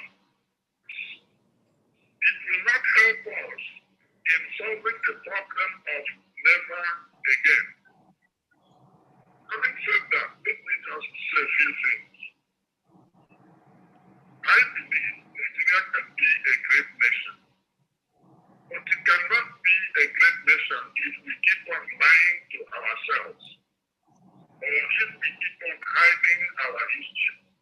We have to write history in such a way we face the facts. If we want to say who killed who, go and read Obasanjo's book, I forgot which one. And he mentioned, he himself knew about the coup. So we talked to him about the coup. What did he do? And there were many others like that. If I knew they were going to do this, I can not get the list of the officers who participated in the first. But let us put all that aside. The issue that we have now, we are having this hope that in the future we will not get back into the issues that led us to 1966 and also what has been happening since then. Because after the first coup, the second coup, which was a revenge coup, took almost the lives of all Easterners, not just Igbos, Ibibios, Ethnics, Ijaw, officers who were in the army. They were almost all eliminated. Over 200 officers in one night. So we are not going to be saying, oh, you talk about some, you don't talk about others. It's not going to help us to say never again. Now, there are two things I'll suggest, because I understand I should speak for about 5 minutes, unless I'll come again. For us to be able to come together and behave in a way that we will say never again. We must build a kind of moral order which everybody will subscribe to. What do we mean? When the Americans got together and wanted to establish United States, they set up the very first sentence of their constitution. They believe this to be fact, that all men are created equal. Full stop. All men are created equal. Is there any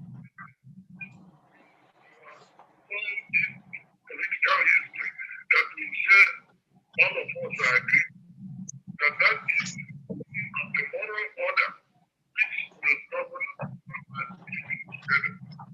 Somebody is able to do that. And in 2014, the Constitutional Conference did write certain conditions that say everybody must have subscribed to it. I have been in almost all the Constitutional Conferences. We come around and meet each other and we go and nothing happens. And the fact is that there are people in Nigeria who don't believe that other parts of Nigeria can produce people who are equal to them. They don't believe that all men are created and women are created equal. They believe that they are created by that British by Alpha, the whole of Nigeria to rule, and everybody else will have to do what they say, or there will be no Nigeria. That is not the spirit in which we can say never again. And as far as I'm concerned, unless we sit down together, people together, and we agree that this is one thing that will hold all of us together. Like the American said that all men are created equal. I would say if we continue to be in this Nigeria in the way that the dominance of some ethnic groups is taken for granted, and the people from other ethnic groups start pandering to that idea, but we are not going to get out of trouble. Because today in Nigeria, the tension between the images of a moral order, which many of us have in our heads, and the actualities, things that are actually done, they are so miles apart. You can be talking about democracy, and then you cannot sleep with your two eyes closed because somebody is carrying AK-47 and wants to kill you. Somebody who simply wants to kill you because you are police.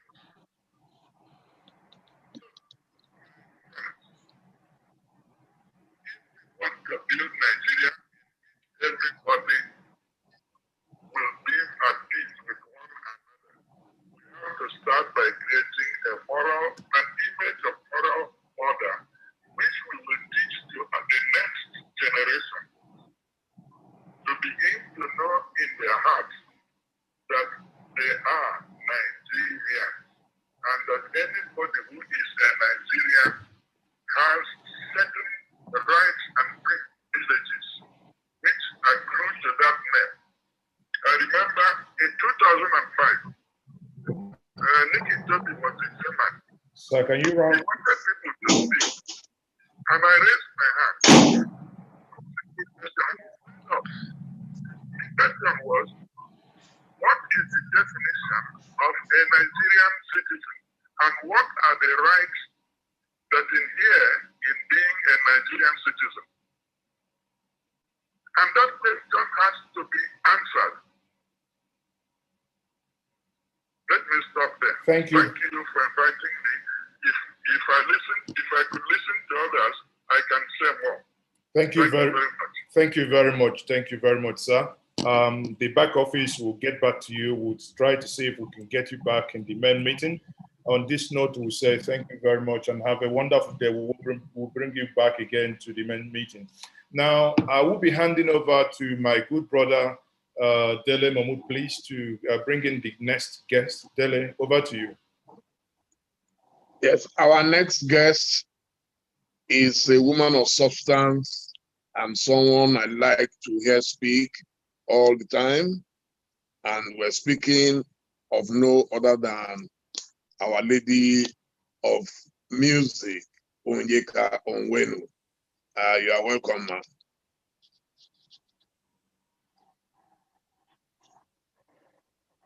We're not hearing you, ma'am.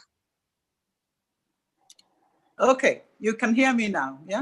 We can hear you now, yes, please. Lovely. Thank you, my brother. It's always good to see you.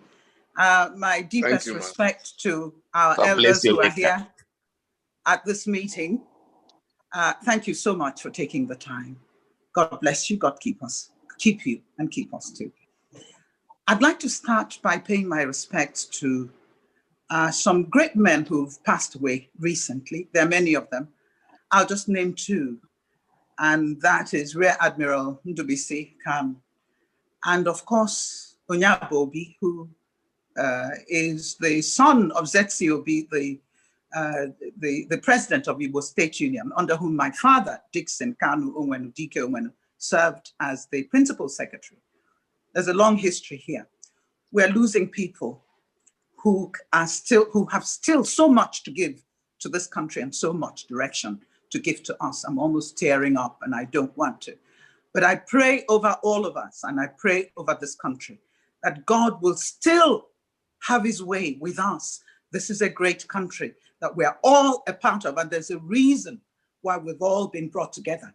Excuse me. Having said that, I want to thank the organizers for having me last year. I didn't expect to be on this year, and in fact, I didn't want to. Because one of my principal problems with my people, Ndibo, is our lack of recognition and support for our women who happen to be the best in the whole world. We've proved that we can serve, we are committed, that we care, and we love this country. Not just Igbo women, but Nigerian women in general. We have not been given our dues, we have not been given our place in the polity of this country, and it's really a waste. You do not go to war with one hand tied behind your back, and that's what Nigeria is doing. And if you don't know that we are in a war, please know it today. We are fighting on all sides. This is not the country that our fathers left for us. This is not what they wanted. This is not what was organized. A country that is rudderless, a country that does not care, where the value of human life is totally diminished. A country where somebody can stand up and tell me that I have to be a slave, that I don't have a right to certain things because of where I come from. I say no. And that is where we stand. And I believe I've been listening to everyone. That is where we stand when we say never again. Yes, we have not explored all that brought Biafra about. And I've listened to some of these speeches here, and I cringe at the fact that not much has changed. We have learned nothing from our past experiences, and that is very sad. But what I can say to Nigeria, to Ndibo, the rest of Nigeria, the world is not waiting for you. I'd like to thank all of those people who have criticized and abused Ndibo. When somebody fights with his wife in their bedroom, it's the fault of Ndibo. I was disgusted with all of us during the EndSARS tribulation, and it was a tribulation, that our children were killed in front of us. What did we end up with? A strenuous effort made by people who should know to shift the blame for everything on Ndibo. Hey, come on. We are no longer considered citizens of this country. When there's a problem, everybody unites behind hating Ndibo. Be that as it may, I still have no apologies. God created me an Igbo woman. I am doubly blessed and doubly challenged, but that is why he put me here.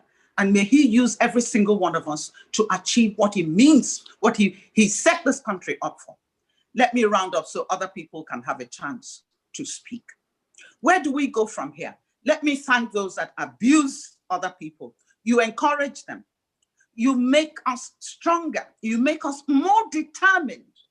Because if you keep saying, go home, we are going home. We're happy to go home. Well, go home. You didn't learn any lessons after the war, did you? Now you're back at it. And people, whenever there's trouble anywhere, everybody unites and asking you to go home. Please, let us go home. Thank you for asking us to go home. You are making us go home because you don't know what is happening in the Igbo region now. Is that we're getting together to realize that nobody loves you. I'm not speaking about individuals here, please. I'm speaking generally. You're not wanted.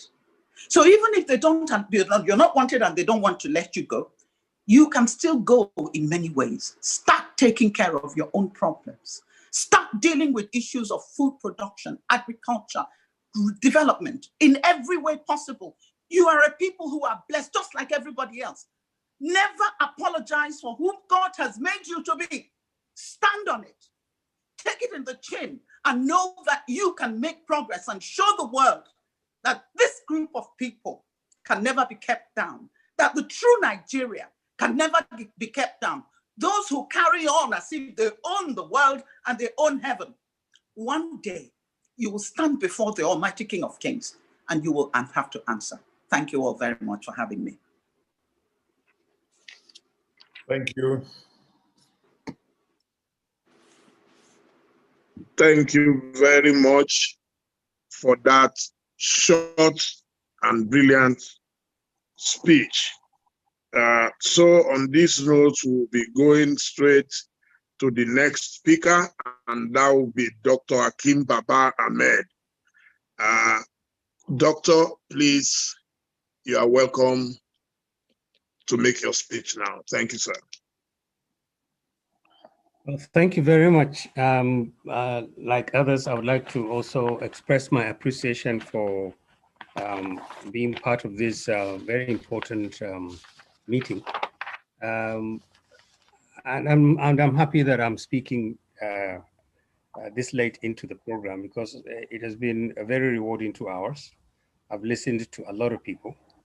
I'll be honest, I'm upset, deeply upset, because I've had the kind of voices that I thought we shouldn't be hearing at this stage. And maybe it's a good thing that the organizers picked the theme, Never Again. It's we who should be reminded about never again, not the rest of the nation. We're more bitter now about the Civil War.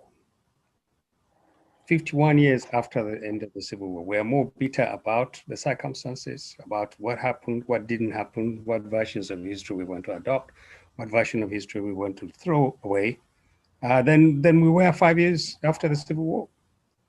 We finished this war in 1970. Within 4 years, virtually all the Igbo who had left the North, who were still alive, had come back to the North. They've taken up their lives. Northerners have moved to the East. Nigeria had moved on. Here we have 50 years, abusing each other, disputing the history. So it's a good thing that we are saying never again, but I think we need to recognize never what again. This is the elite, this is the cream of Nigeria. And we are speaking in a manner that suggests as if we're still fighting the war, which means this country has not made any progress. Certainly it hasn't been. Now, history is very important. Virtually every speaker here has drawn attention to the fact we need to understand what happened. And there are many versions of this history, and you can never get just one version. There will be many, many versions of this history. There's no problem with that. But let's agree on certain basics, even if we put a spin on some of them. There are many things Nigerians did well. Every Nigerian got together and agreed that the British had to leave in 1960. That was a great achievement. It was achieved by Nigerians. We ran a government with all the problems for 6 years until the military came in and took away a democratically elected government. And they launched the country on a path of tremendous disaster, which went all the way until 1970. Now, You want to blame one part of the country, you want to blame the military, you want to blame the civilians. That's a different thing entirely. We need history, but we need to be careful. Our present and our future should not become captive of the past. If we do that, we will never fix the problems of today. We would always fight over what happened in the past. This is, for me, the most important lesson of what is going on now. We keep harping on what happened in the past. What do you do about now? What do you do about the future? How do we fix this country? How do you address the youth of this country? When we have fed on wrong information, misleading information, lies, alternative realities, we've created enemies for them they have no business having. So what do you do? How do you reinvent this country's history? How do you reinvent the future for this country? Now, for me, I think the starting point is to recognize the fact that the elite, the post-Civil War elite, has substantially failed this country, and even more than those who launched this country into the disaster that ended in 1970.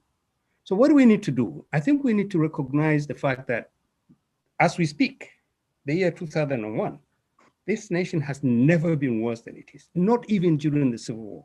Not even during the Civil War. I'm sorry for those who felt the Civil War was the worst disaster. It isn't. Today is the worst disaster we're living. You have a very poor governance, leadership that really doesn't care about Nigerians. You have massive insecurity. You have no fresh ideas. You have leadership that is more interested in having power than governing. You have complete vacuums. Leadership has retreated. Other leaders have retreated. All we do is insult each other, abuse each other. No one is building bridges towards each other. This is the state of this country. And the way we are going is just going to get worse unless something dramatic happens. So we need to recognize the fact that when we say never again, it can happen again. Let's not kid ourselves. It can happen again. In fact, worse can happen. When people say, IPOB says, we don't want to be the Nigerians, some Biafrans, we don't want to be Nigerians. They forget other parts of the country also, there are many people who particularly are not keen about staying in Nigeria. It's not a big issue. There has to be a consensus that this country is worth saving, and it is. And we must work together. So the Nigerian state is very fragile, not just because the consensus around its continuation is weak, but because the elite who should work together are not working together. So we need to recognize the fragility of the Nigerian state. We need to adopt a sense of urgency and history. This is very, very important. We need to change the quality of leadership we produce all over. All over. We are on our knees now because we've made wrong choices in the types of leadership that we elected. Politicians at all levels have no business being near power. So if we want never again to have to be actually never again, we need to revisit the process by which leaders emerge. We need to elect good leaders. Nigerians are fantastic people. We have the best. God has given us everything. We have no business living under the kind of leadership we're living now. So we need to take up two major gaps that exist. One, between the elites. You can imagine, there are a lot of people have been restrained in the way they talk now. We know, because I represent one of the groups of the elites, we know when we sit down or when we talk, we literally tear at each other. Now, who else is going to fix this country? Is it the same government that can't fix security? It can't fix the economy? It can't fix the youth? They cannot fix this country. So you need to close the gap between the elite, and you also need to close the gap between the elite and citizens. What do we need to do? We need to build bridges. Thank God. I mean, I wish President Obasanjo was here. I would have said to him, thank you, sir, because there's an initiative he started, which is working now. It's bringing all these various groups together, and we're saying, put this nation on the table, and let's see what we can do with it. And we're doing it without questioning each other's qualifications to be there, without all the bitterness that I heard now in the voices of some people. So we need to build bridges towards each other, and we need to build the bridges that will reinforce the roots of this country. We need to adopt a positive attitude. This country can be fixed. This negative, cynical attitude that the nation has failed, I'm out, they don't like me here, they don't like, look, there is no country where everybody feels equally at home. There is none, but we need to adopt a positive attitude. We can fix Nigeria, we must fix Nigeria, because tempting as it is, those who think that if they leave this country, they will have peace, you're making a mistake. Nobody can leave Nigeria and live in peace. And I'm telling you the honest truth, nobody. We spent 2 months, we spent 2 days in the East, the Northern Elders Forum, talking to Nigerian communities who have become victims of the NSAS was violence. And then we met with thousands and thousands and thousands of Northerners from all parts of the North. These were people who were born in the East, who would not leave the East for anything.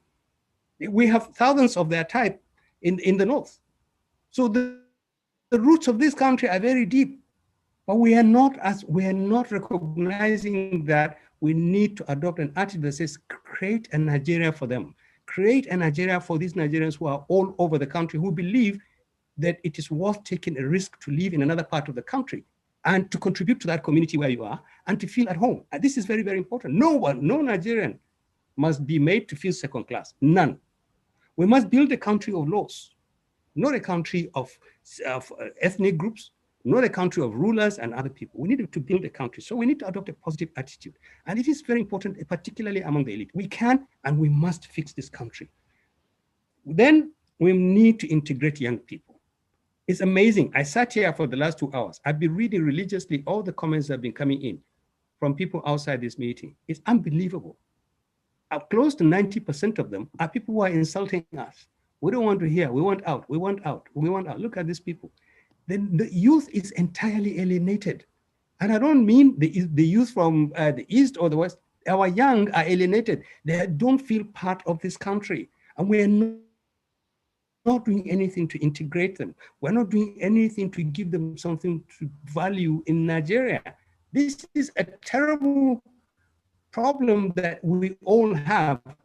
What is for them in this country? Look at what happened during the NSAS protests. Those are young people, and they were fighting everybody, not just government. They were fighting messed up with the wrong generation. This is very, very important. So finally, we need to recognize the fact that Nigerian history is not all disaster. Nigerians have done tremendous things, including fighting a war and finishing it and putting it behind us. We have the war is behind us. Let's not live in the war. We're not fighting that war again. We need to recognize all values, how our leaders collaborated, how they quarreled, but how they moved on. We need to create new values. This is a nation that can be great. It must be. No one should assume that there is a future outside Nigeria. Thank you very much.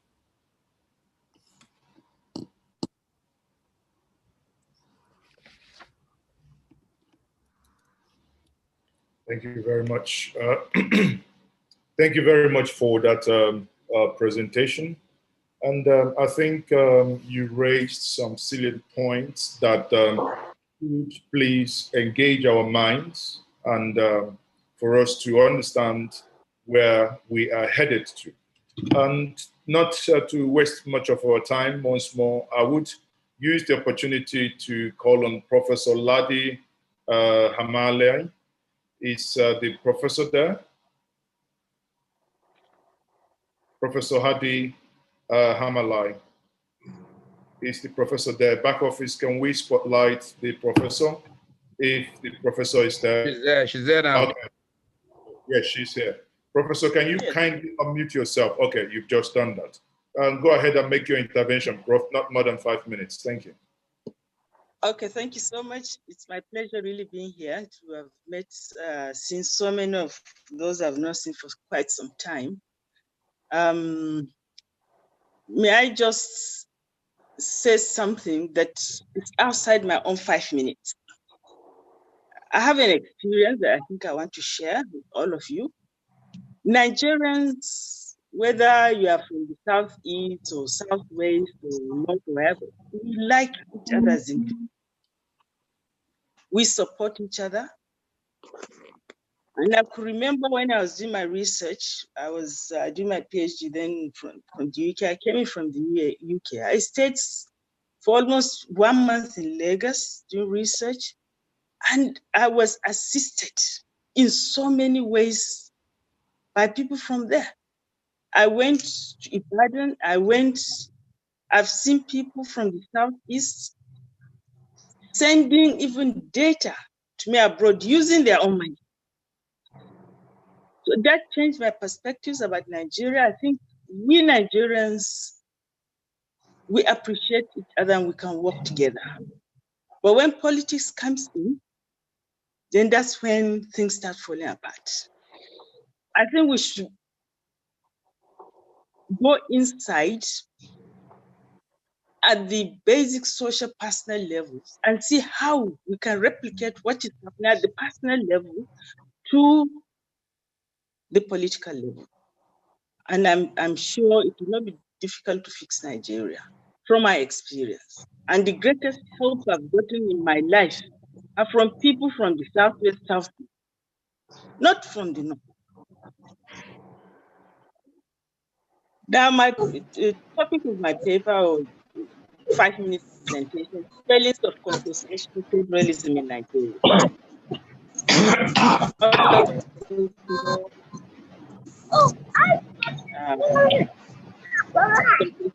Federalism, a way of regulating polarization, divisions in society, through power sharing arrangements, resource sharing arrangements, and so on and so forth. And some people believe, and authors believe, initially, people like Lippert and so on, that it's a panacea for solving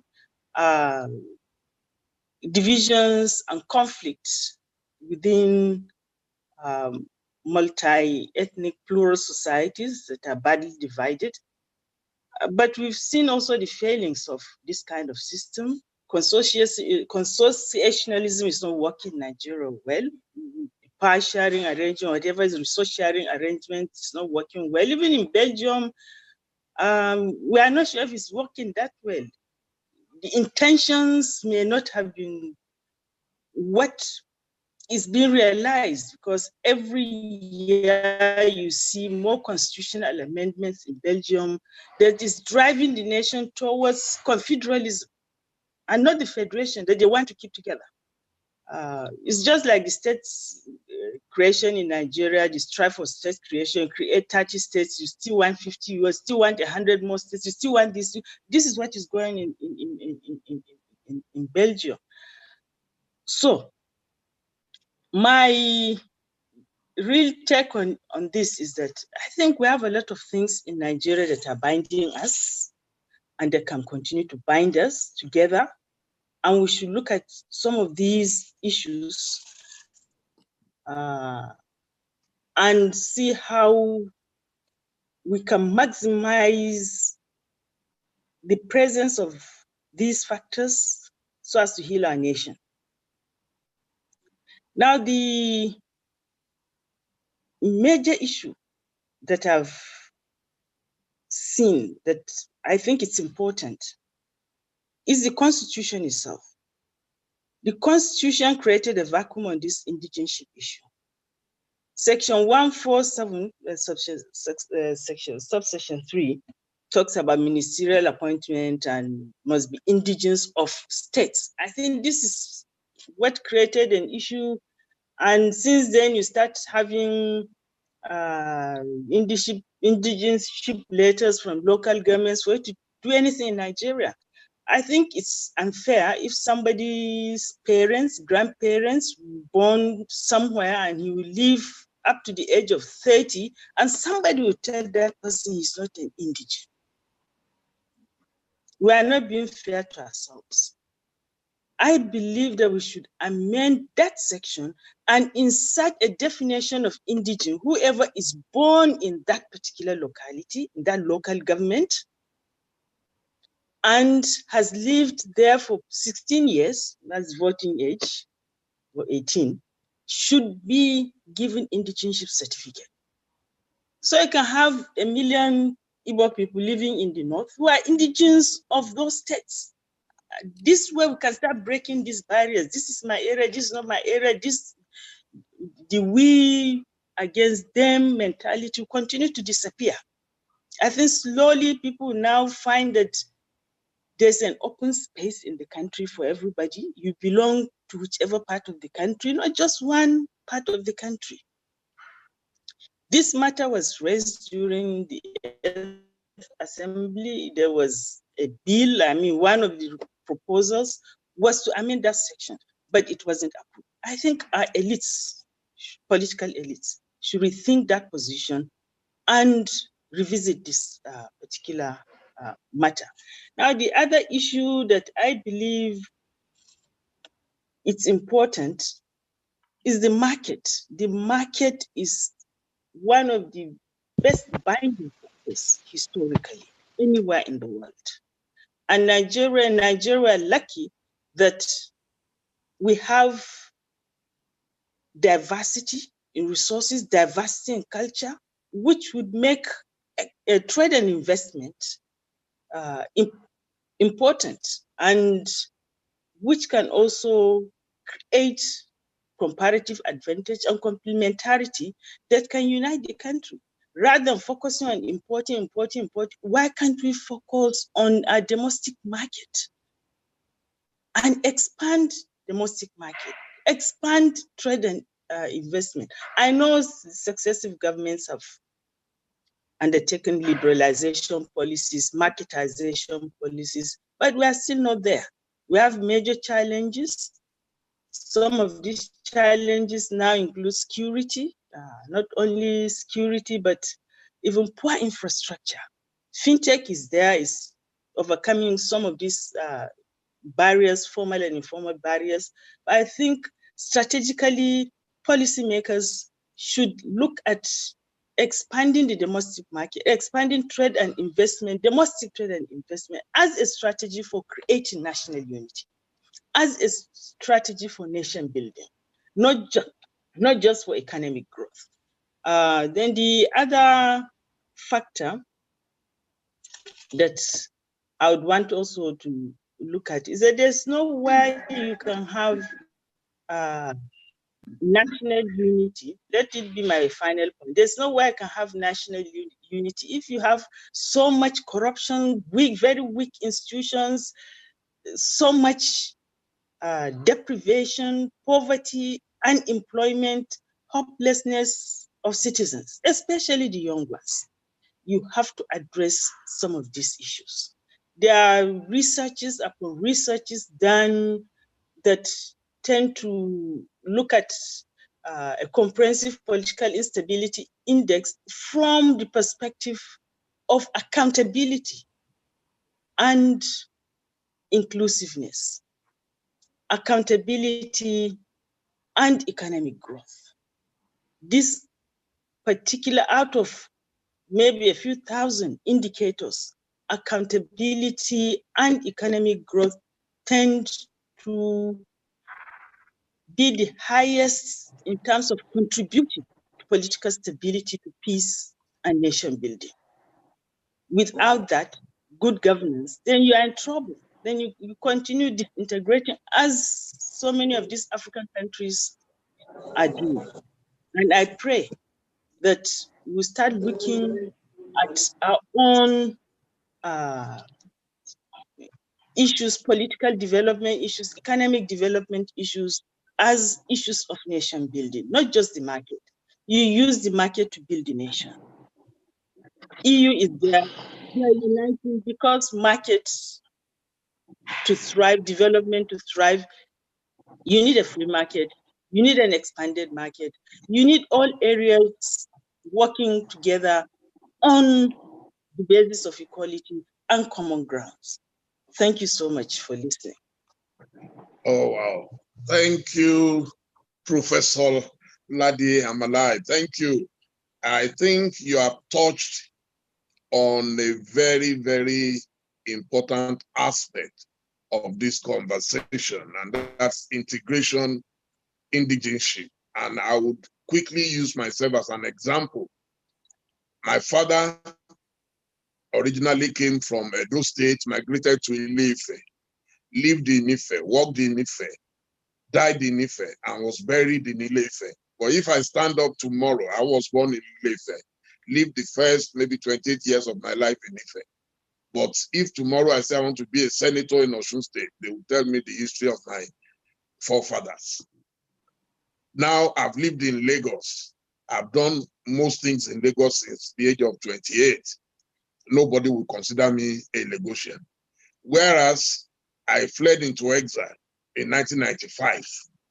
Within 4 years, the British government told me I can apply for indefinite stay, thereafter apply for British nationality, but I cannot do it in my own country. So I think that should be the food for thought. If your child is born in America today, immediately your child is qualified to be an American. So if an Igbo man who has worked all his life in Lagos or Kaduna or Kano as a child in that state, even if you live there forever, people will still call you a foreigner. So I think these are some of the issues, practical issues we must address before we can move on. So on this note, I would like to invite a man that I admire a lot, a brother, a friend, Mr. Peter Obi, the former governor of Anambra State. I'm sure he's on standby. Please help me welcome Mr. Peter Obi. You are welcome, sir. Thank you. I don't know whether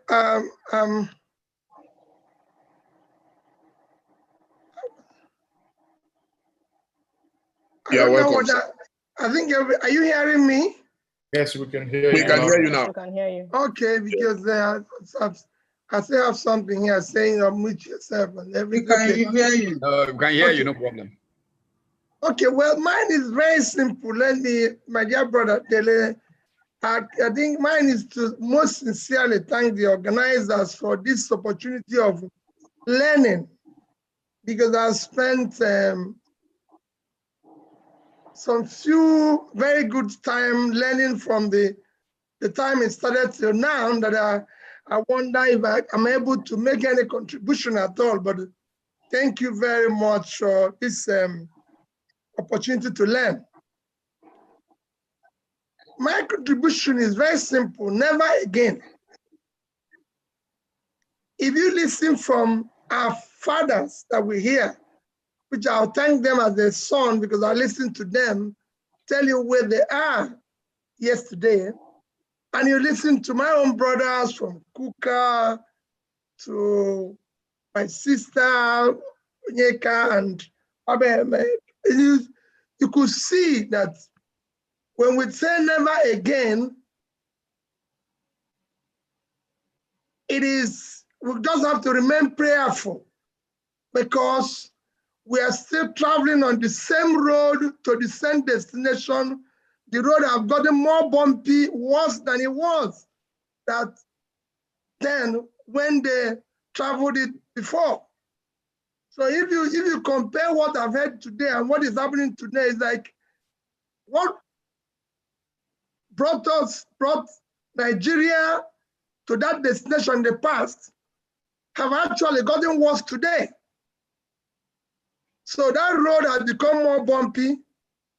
The destination is even worse, because some of the things, coincidentally, when one of the fathers, Tanko Ekasa, was talking, he talked about Emmanuel Nwobosi being part of the Coup. Emmanuel Nwobosi is actually going to be buried tomorrow. I'm actually leaving this to attend his nights of tributes and everything. It's going to be buried tomorrow. And I've listened to some of them who are involved one way or the other. And you could see that all those things that made them participate in what happened are still very much with us today and getting worse.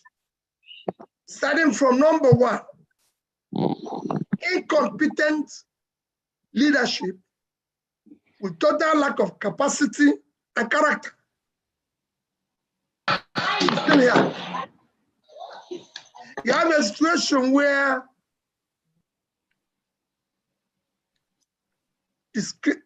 issues of corruption are worse today than it was then. Unemployment are far worse today, where you have millions of young people in their productive age not knowing where the next meal will come from. and nothing is, the government is not thinking anything about it. So I can go on and on. As I said, for me, it was more of a learning. So my contribution is that as we talk about never again, I will enjoy people. Listen to people like Babar Ahmed and said, we the elites have to now stop and come together and sit down on how we can pull this country out of this mess, or it will consume all of us.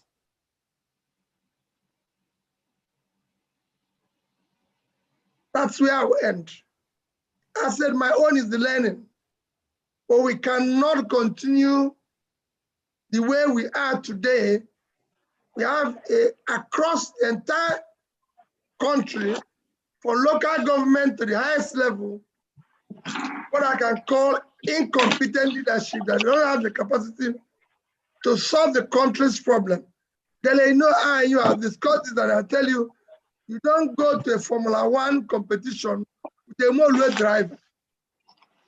If these vehicles are being driven by Molue drivers, the vehicle across the country, that's why you have too many accidents.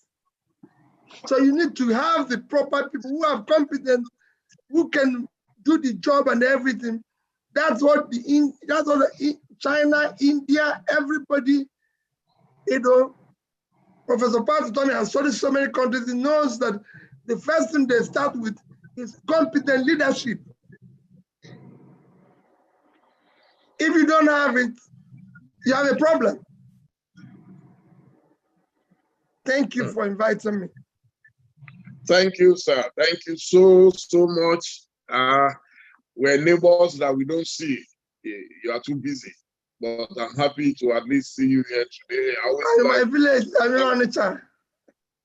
You are in Onitsha, okay. That's the only place I can live in Nigeria.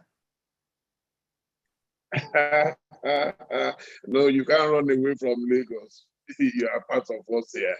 So on this note, it would be nice for us. I've been taking some questions, and I'm sure Mazi Ezeokechu would have seen some questions or comments from people. But the one I would like to take first is the one that talks about what Chief Abiola would have described, MK Abiola would have said it, that you don't shave a man's head in his absence. If you say never again, there are many Nigerians today, old and young, who no longer believe in Nigeria. So those of us who believe that Nigeria can still be salvaged are the ones talking and having this conversation. And someone has asked a very pertinent question, that we have someone like Mazi Inamdekanu, who is very, very influential in Southeast. He no longer talks about Nigeria. He believes that it's not feasible, it cannot exist. I noticed that I saw him online during this program. And if he's still there, I would like to ask him, one, why he has given up totally on Nigeria, which is cheaper and which is less dangerous to our well-being, to fight another war or to stay together. So I would like to provoke that discussion. If he's there, I would ask Ben to please highlight him, and then let's hear. You see, because it is true we cannot shave a man's head in his lives. Some people are already talking that no, they want to go away. My own concern is that Nigeria, is it possible for Nigeria to break up without a fight? And so do we want to kill more millions of people or what? So I leave the rest to him if he's there. Has anyone seen Mazi Inamdekanu if he's there? I know I saw him briefly.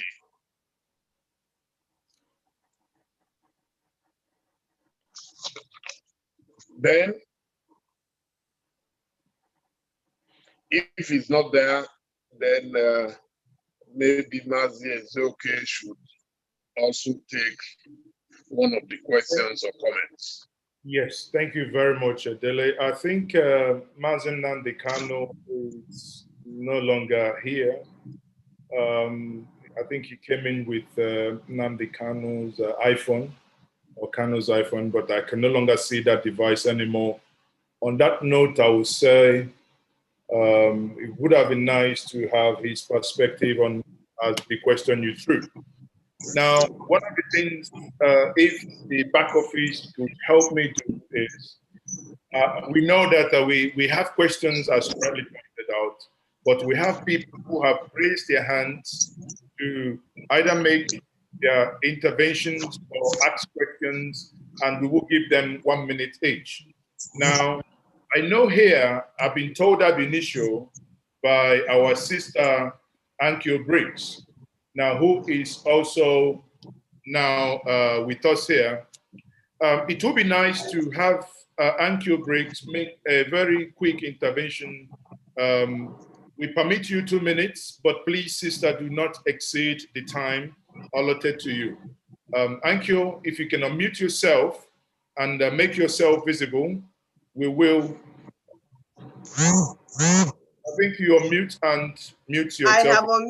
I have unmuted. Can you see me? I can't see myself. Unmuted, yes, but seeing you, I think the back office will need to spotlight you. Thank you. Oh, okay. Well, let me continue so that I don't hold you up. Thank you very much. I've been here from the beginning. It's definitely a program that I am interested in, and I speak as a Niger Delta indigene. I speak as somebody from the former Eastern region. I speak here as an Ijaw person and as a Southerner. I speak as someone who experienced the war. I was a teenager when Ojukwu declared the Biafran state, and I'm very much aware of why the war was fought. I describe the war as a war of revenge, if you like, against what happened during the first coup, as Tanko Yakasaya very well detailed, and even calling the names of the people that were involved. Now, one person's experience in the war, especially if you were caught up in the war during the in the eastern part of Nigeria, your experience, for instance, in Enugu, does not make my experience in Port Harcourt a lie. It is just that there are experiences that we experience differently at different locations of the war. Now, having said that, it's a different view when people react to the war, the stories of the war, from second to third-hand information, because we don't have historical facts documented and taught in our schools. So these are all part of the problems. But I would really, because of time, I would want to fast forward the experience of the war to where we are today. That the fact that Gowon said that there is no vanquished and no winner, that's not true. That's a big lie. There was, and still remains. And the way the Igbos are treated, there is a winner and there is a loser. You cannot say that people who you made to use 20 pounds, whatever the equivalent, the name of the money was at that time, that people who had millions, even billions in their account, were only entitled to 20 pounds of whatever value it was. You can't say that people like that are not going to feel that they lost the war. Now, fast forwarding it to the political situation in Nigeria today. The political situation is saying, and I have said this, that first of all, the North, the way the North is projecting itself, it has no ideas of giving up power in 2023. If it does, You will not have people of northern origin like El-Rufai saying that they want to contest for presidency after Buhari has done 8 years, that a northerner will now contest again because that is fair. No, it is not fair. It must be ceded. Each political party must cede it to the South. And who in the South? The Yorubas have done 8 years. The Niger Delta people under Jonathan have done 5 years. 4 actually, if you consider that he was only elected for 1 tenure. Now, so if it's going to go to anybody for equity and justice, it has to go to the Southeast. That is my personal position, that I am canvassing amongst my own people. Because if we go into 2023 election and we don't have a new constitution and we have not restructured Nigeria, then we're wasting our time. Now, the very last point I would want to put across is the fact that people are saying they want to leave. I believe in that concept, depending on the argument, depending on where you're coming from. If people are frustrated enough, and we all are at different times, the Niger Delta people, my people raised arms against Nigerian government in the 2000, leading all the way up to 2009, when they accepted amnesty. Now, if you're coming from that angle, we've done everything. We've even brought the economy of Nigeria down. So if my people now feel that the only way is out, then you have to discuss from that platform. If Igbo feels that they don't want, then you have to discuss with them from that angle. So when people come on forums like we have now and make us to feel, whether it is Igbo, whether it is a Niger Delta ethnic nationalities, Robo and Shekiri, make us to feel as if we are the problem of Nigeria. No, Nigeria is actually the problem of my people, because there is grave injustice. You cannot continue to sustain 36 states if you take away the oil producing states, take all their oil, share it amongst people who produce nothing, and then say that this is about one Nigeria. No, it is not about one Nigeria. We must do something about the constitution if we truly believe that we want to fix Nigeria. That if we don't want to fix Nigeria, that's also okay with us.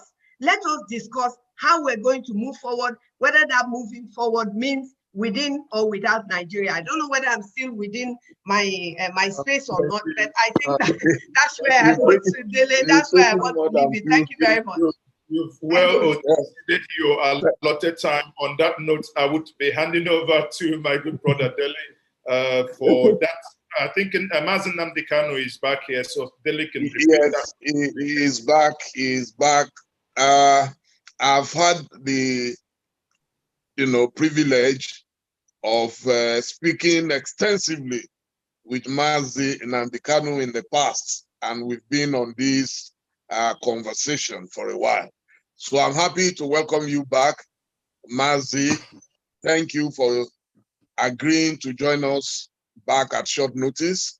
The question is, there are those who believe in Nigeria, but you are virtually giving up on Nigeria. And I've asked this question before. Do you think it is possible for any part of Nigeria to break away without another war? Which is the concern of most people who oppose whatever you stand for at the moment. So is it possible for us to break away without another fight? And here we are at this conference talking about never again. The meaning of never again means we should not repeat the tragedy of the past. Thank you, Mazi Nnamdi Kanu. Thank you, my dear brother Dele. Thank you very much. And also Mazi, the co-host of this very wonderful and unique forum. I want to acknowledge those that went before me, our elders, the two people that I actually have so much regard for, Paya Debanjo and also our own father, Mbazulika Mechi, and also my regards and respect to Bishop Coker and all the rest of them that spoke. The fact of the matter is that we can break away without any rancor or need to go to war. We mustn't forget that there was a country called Czechoslovakia. Today, they're the Czech Republic and Slovakia. They never fought any war. And for us to properly contextualize this never again theme or scenario that people are talking about, we must go back to how we were before the white man came. There was no war between Biafran people and Oduduwa people before Lugard came. There was no war between Biafran people and, say, the Fulanis from the north.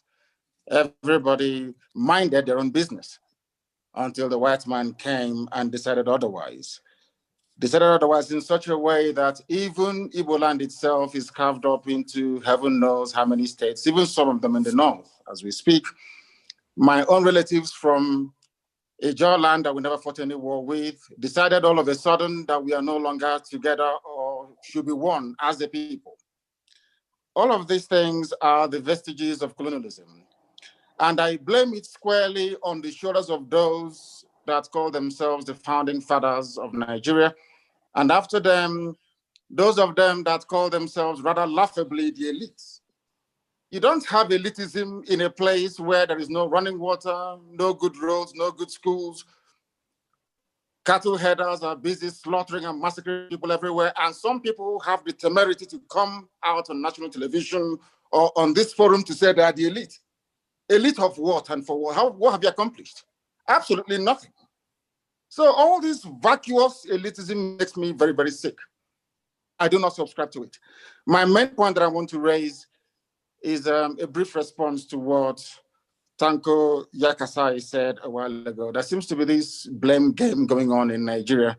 And as the bishop quite rightly said, it is called, I think in his words, if I'm correct, he called it relativism. When a crime is committed by a Fulani, there isn't much hoo-ha about it. If the same crime is committed by an Igbo person or by a Biafran, there seems to be an amplification of the implications of that very crime, regardless of how minuscule or irrelevant it may be in the wider scheme of things. Why am I saying this? You're telling me that you are in a country where the Fulanis have consistently been massacring people on a daily basis. First, they called them terrorists. Then they were called insurgents, and now they're called bandits. But you and I know that in the main, these are Fulani headers killing people. Nobody has ever suggested the designation of Miyetti Allah as a terrorist group. Absolutely none. You live in this sort of, under this climate, or should I say, atmosphere of impunity and lies. You witness these things every blessed day. And some people will have the guts or the temerity to talk about one Nigeria. Nigeria that came into existence only 60 years ago. How about the ethnic nationalities that existed before Britain was formed? The thing that we keep missing is this. Nobody has the guts to ever interrogate or challenge the deficiencies within Nigeria. And what do I mean by that? We never actually promulgated nor suggested any constitution in the first place. There is no Nigerian constitution. In other words, the ordinary public in Nigeria has no say in how they are governed. How then do you expect that country to move forward? How do you expect healing and reconciliation? How is that possible? You and I know it's never ever going to be possible. Yakasai and modern commentators keep harping on about the 1966 coup. It was an Igbo coup, which of course is a lie. I would recommend that Elder Tanko Yakasai go back and read Ademoyega's Why We Struck. One of the people that he mentioned, he wrote a book, Why We Struck. In that very book, it was made explicitly clear that what happened in 1966 was a revolution. And I make bold to say this, without casting any aspersions on regretting anybody, only the South can carry out a revolution. Only the South, because of how the North is structured. Their mindset, the way they reason, their value system cannot allow them to rise above what I call very primordial religious sentiments to carry out a revolution or a coup against their leaders. What happened in 1966 was a revolution. And in a revolution, there are bound to be casualties. What Yakasai was alluding to is the fact that no Igbo high-ranking politician nor army officer was killed in the coup. But the fact of the matter is this. Under Michael Okpara, we had the fastest growing economy in the whole of Africa, if not the whole of the world, 40% every blessed year. How can you kill such a person? The Sadwana of Sokoto, Sir Ahmed Bello went to Sandhurst in London to go and give a speech in England, to go and give a speech. In that very speech, when he came into the hall, he segregated all the cadets, all the people, actually, the so-called Nigerians at Sandhurst studying to become military officers. He said he wanted to address only the North. Only the North. Go through your, they talk about history all the time. But these same elites are the same people that connived and conspired to deny us history in our schools because they understand the implications. That was what actually led the likes of Nzoku to say that these type of people should not be at the helm of affairs in Nigeria. I give it to them in the North. The North was growing very well. Sir Ahmed Bello knew what he was doing. Tafawa Balewa knew what he was doing. They all loved their people and they were developing at a very good pace, or should I say rate. But the fact of the matter is that there is nothing called one Nigeria. The sooner we rise up and face this reality, better for us, or else our children and our children should be having these discussions in years to come. And that is not the way to go. In Russia, there was a revolution by the Bolsheviks. In France, there was a revolution. In England, there was a revolution. Cromwell cut off the head of King Charles I. Today, you don't hear the royal family saying, oh, people from Cumbria, where Oliver Cromwell comes from, should be denied access to good education because they rose up against the crown. In America, there was a revolution. In every revolution, people are bound to die. There's something happened in EndSARS. During the EndSARS protest, these same people introduced tribe and religion into it. And falsely claimed that those burning down properties out of anger and rage because of the killings at toll gates in Lagos are all Igbo people. The same people talking about one Nigerian to make Nigeria better. How is that possible? When people cannot be honest with themselves. All of you, all of us participating today, we all know that the Constitution is flawed. We know that the 1979 Constitution, or in fact, from 79 to 99, they are all flawed documents. You and I know that.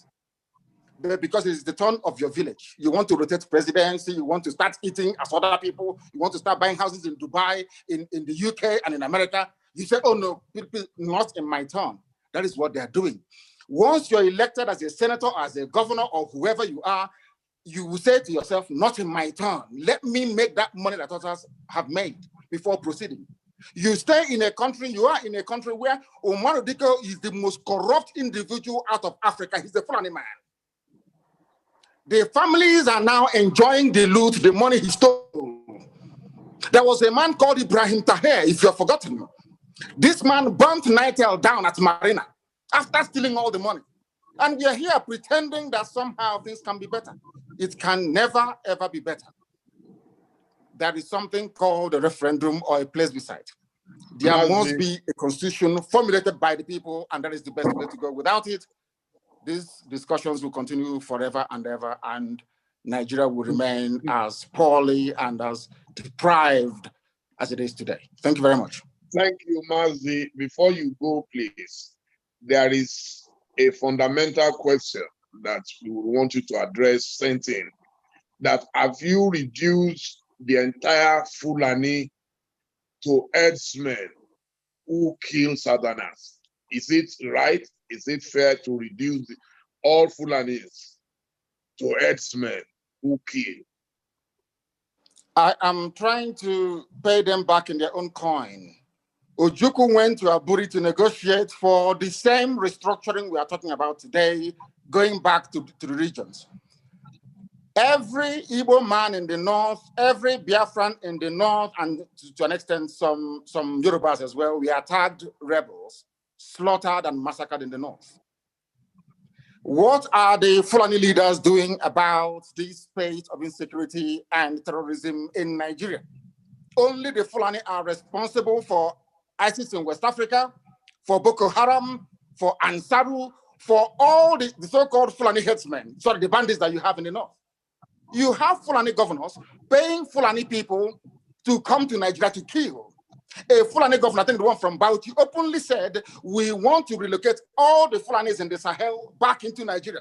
And we're here talking about one Nigeria as if we don't have any brain. Do they think we are stupid? We cannot reason very well. We know what the end game is. The more they mouth unity, it is to allow you, to lure you into a false sense of security so that the Fulanis across the Sahel can come in to settle. Are you not aware of the speeches that the Kaduna State governor made at the height of the slaughter of innocent people in southern Kaduna? What did anybody do about it? Absolutely nothing. You did nothing. When they hastily tagged IPOB, a terrorist group, with no evidence, all of you kept quiet. Nobody did anything about it. No. But Miyetti Allah is busy negotiating with bandits, killing and raping people, and everybody is quiet. That is why we are different. And that is why we insist that the Fulanis are in cahoots as to what is happening in the zoo. They want to take over the entire country and make it the home of Fulanis in West Africa. Go and do your research very well. You see it there. And we are not going to allow it. It can't happen. Mazi, more northerners are killed today. More northerners suffer more from banditry than the south. So how do you explain that? In fact, now the cry in the north is that we are insecure. So which negates this theory or thesis that the Fulanis are killing the rest of Nigeria. Who are the people being killed in the north, if I may ask you, please? Dele, my dear brother, who are the people being killed? Where are the killings happening? They are happening in Kanem Brono, in Kanuri territory. We saw in Katsina the other day how many students were abducted. We saw in Brno, the most popular one, the Chibok girls. So the North itself is not as if the North is enjoying peace.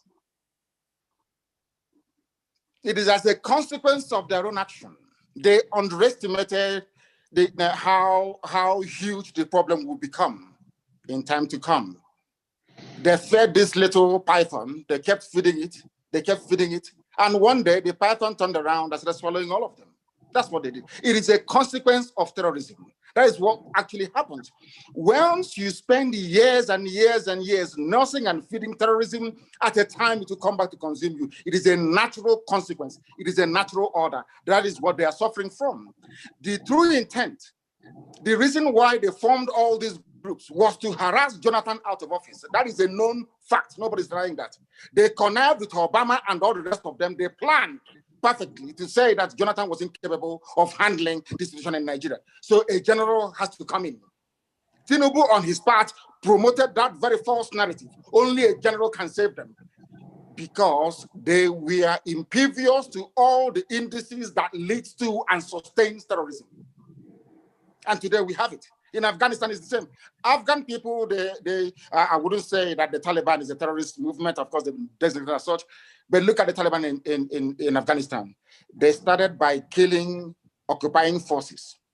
And after a while today, you have Afghanis killing fellow Afghans. As a consequence of the climate of terrorism, that is what happens all over the world.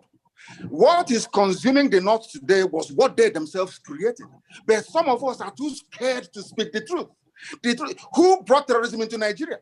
Let's be honest. El Rufai said it. We are paying bandits in Kaduna to stop killing people. Who brought them in? They did.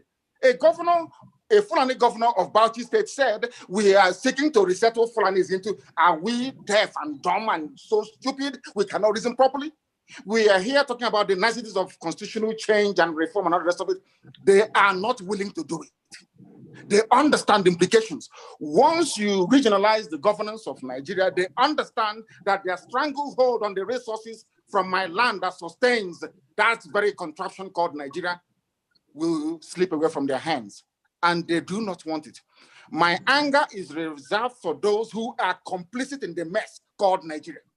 They are complicit. Why are they complicit? They know the truth. You and I understand the truth. They have a solution to the problem. And somebody's telling us, oh, we the elites, we need to agree. Who are you? What elitism are you? From where? Who are you?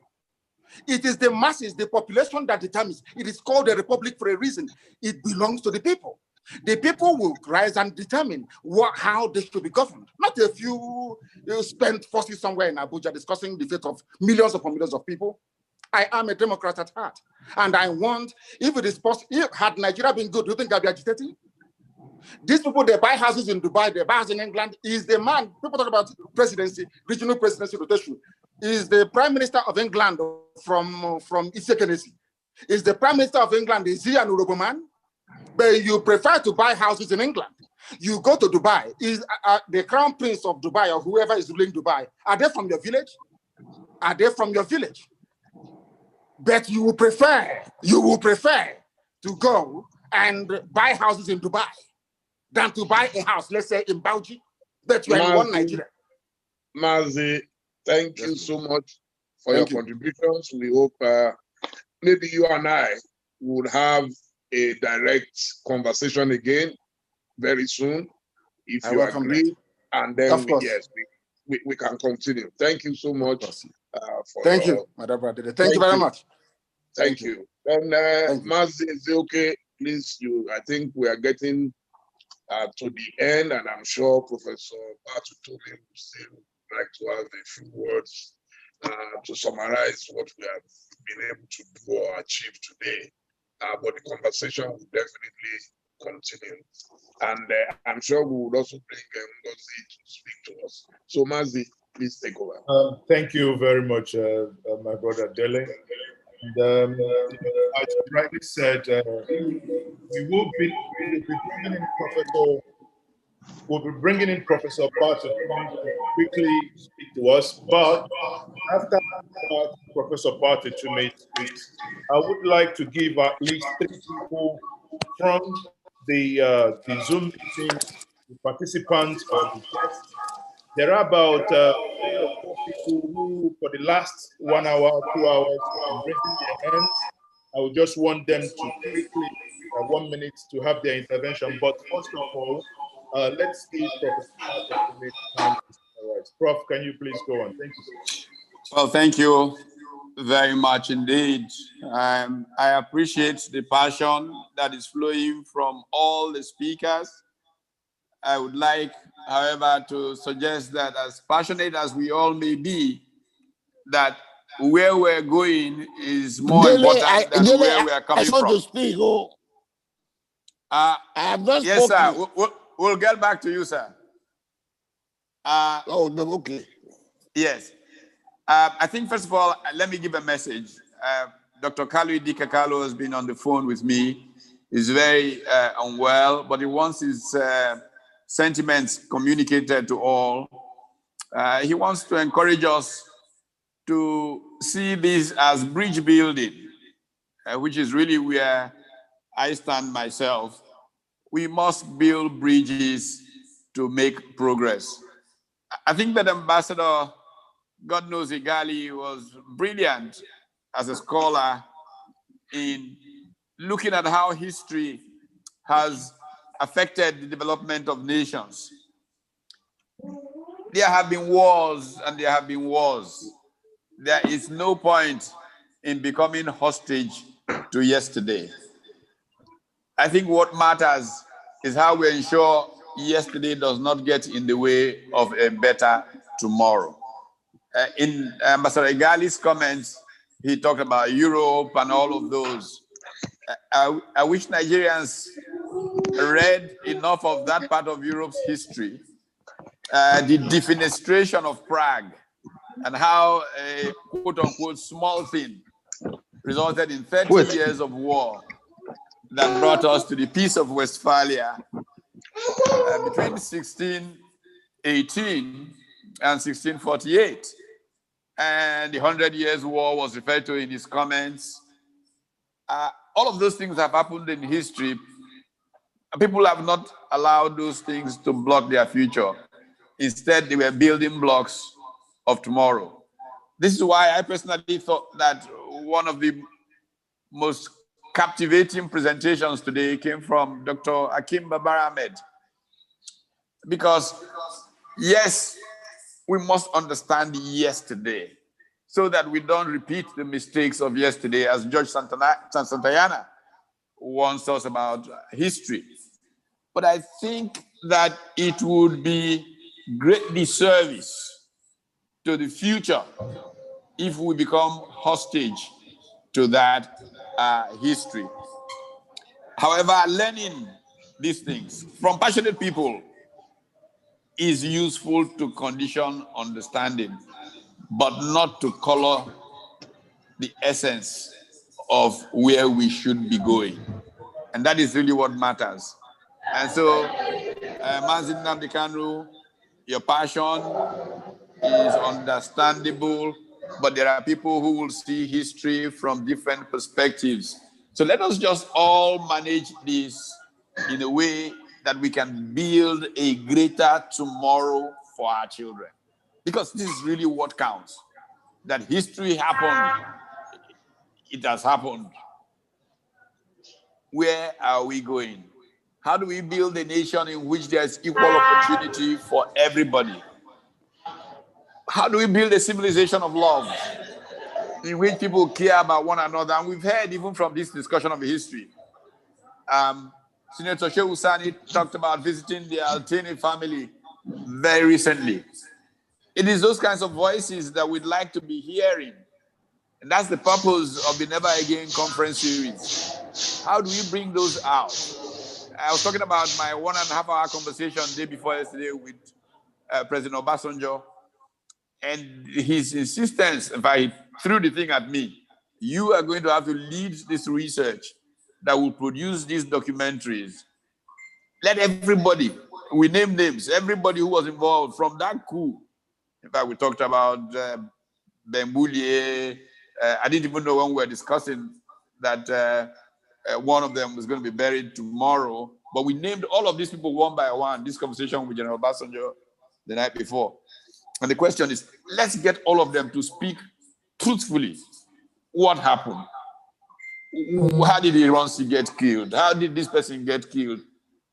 Not to get people to be lost in them, but so that people really know, and you can explain away some of the things were driven by rascality, some were driven by enormous passion of revolutionaries, some were driven by ignorance, some were driven by love of country. The point is that our country needs to make progress. We have fallen behind. Our peers around the world have gone way ahead of us. They too had wars. Why is South Korea, which is seen to have profited from even the great division that follows the armistice, the crossing of the 48th parallel, and all of those troubles that Korea went through, why is it making progress? Why is Nigeria the poverty capital of the world when that war gave us technology that we could have built on, and commercial enterprise will grow out of military, which is what happened in every war. I mean, the gains of military science is often what leads to the advance in commercial technology after wars. So I think maybe, in fact, I would like to see Senator Shehu Sani come back. I see that Pai Adimanja wants to say a quick word. I'd like to see Senator Shehu Sani perhaps even come back and share some experience with the Altinis. And when we started this conversation, what I suggested to some of my co-travelers is that we should do a video of trains coupling together. The metaphor that I used, I mean, I lived for some time in Boston, and I used to commute to New York and Washington by rail from Washington.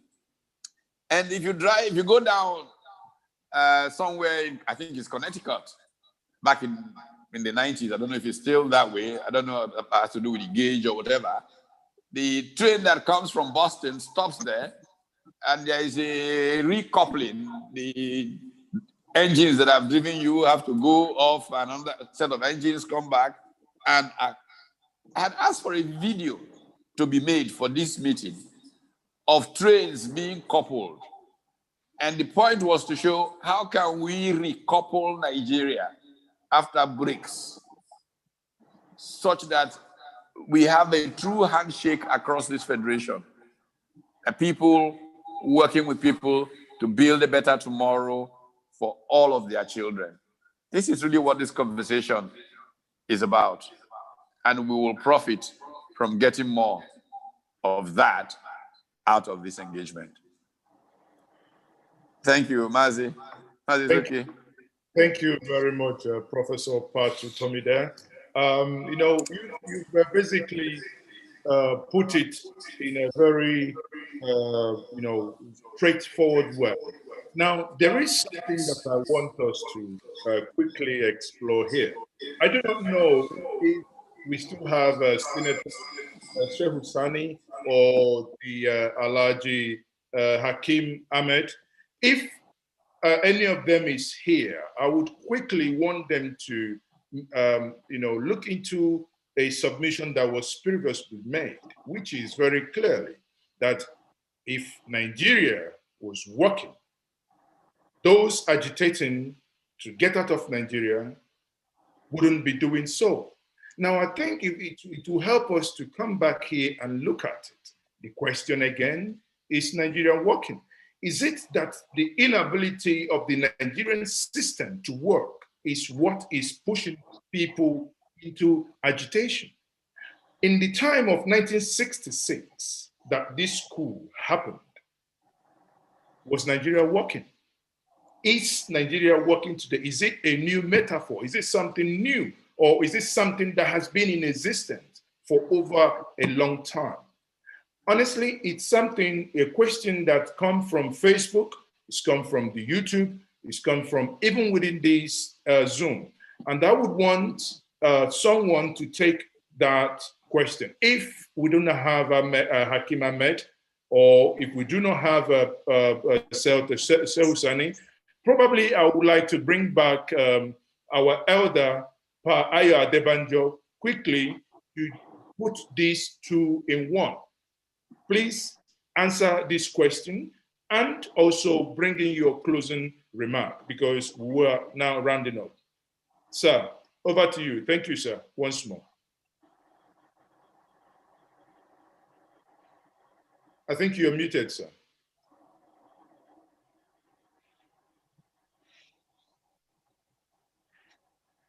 Hello? Yes, we can hear you, sir. Go ahead, sir. Oh, thank you very much. Thank you very much. I'm very happy I take part in this discussion. And I want to appeal all the intellectuals and all the grammars who have been talking to please listen to my statement. I'm not talking, the analysis you are making is all what we know. What never again now is, what do we do that you don't have it again?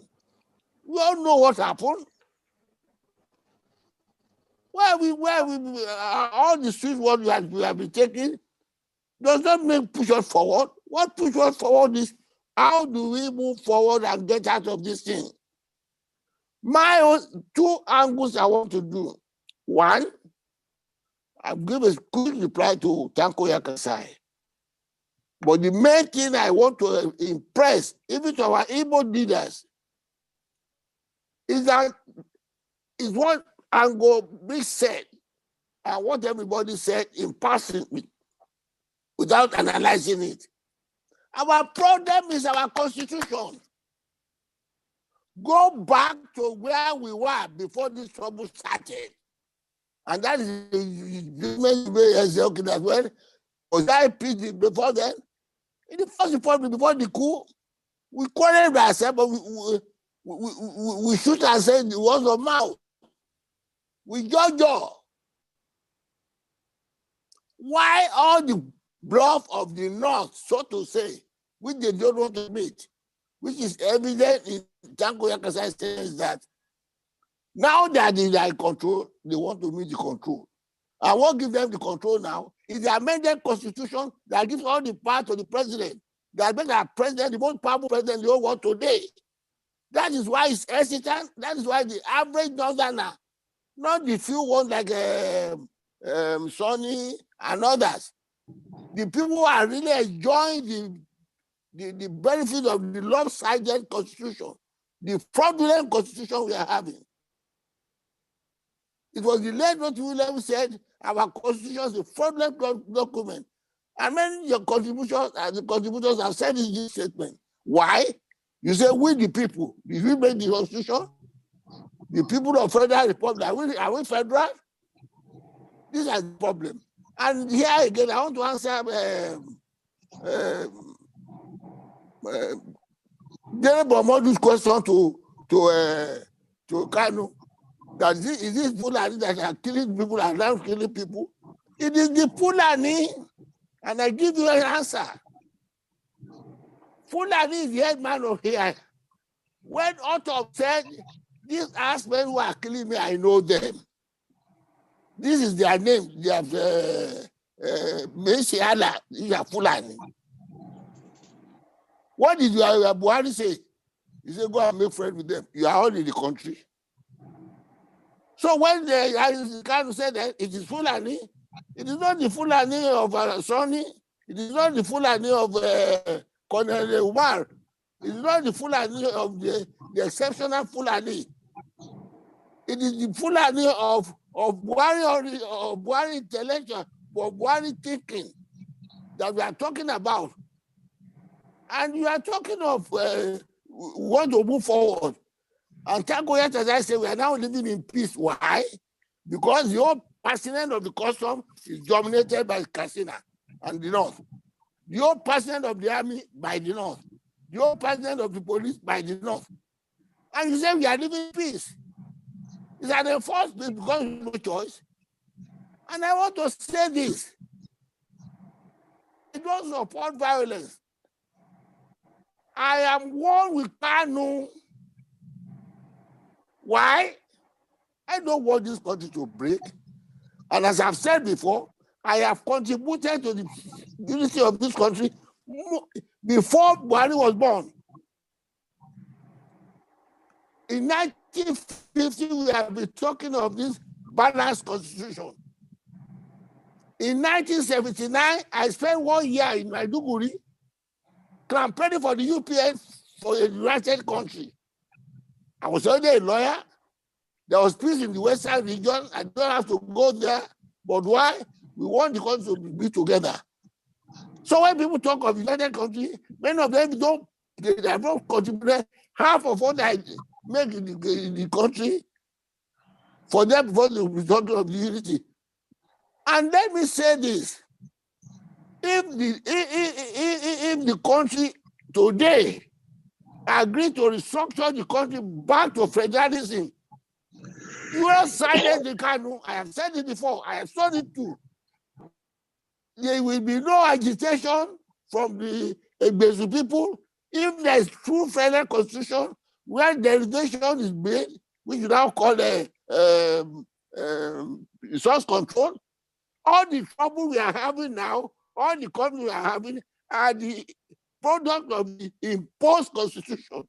Let us face that. The moment you do this constitution to what we all agree to, there will be peace. There will be no ground for Kanu to say want to break away. As I often illustrate, if you are in a club, you are having a lot of advantage there, you make contributions there, you would like to get out. But when you are in a club where you feel cheated, you like to get out. For instance, when you are talking of equality, you want the people to say, and I've told them that. And you say the presidency is not, they are not entitled to beg for it. And why do you always refer to the North to concede to you? I object to that. And my brother from this week should take note. The attitude of the presidency is slavish. The attitude to it is constitutional right. And that is why I am pressing there should be a change of this constitution before any election. And I've been using the language, no restructuring, no Nigeria. It's the bottom line. When there's no restructuring and she keep to the what they are having, it is not the part we agree to, it's the part they made themselves when they staged the coup. All the problems of the coup, we all don't understand. But let's us have the courage now to tell our northern brothers who pretend, like Janko Yakasai, that everything is all right because they have power. And then we tell you, after you can't have it without our consent. And people will now talk about you about if you do this, the North will not agree. What gives the part of the North to agree to our own, to that we are going to be Nigeria? Why? It is inequality in the constitution, which they made themselves. So my own appeal, all the grammar you are talking, and I've told.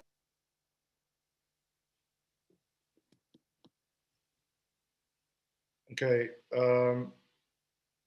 What I think something for some reason technically, it appears we have lost connection with Pa Ayo Adebanjo.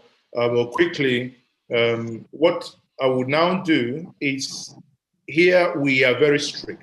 1 minute. I will call 3 people, and it's going to be 4 people. It's going to be in this order. I'll get Comrade Delia Ajufo, please, Chidi Omeje, and Ferdinand Francis. 3 of you. The last person is going to be Charity Shakari.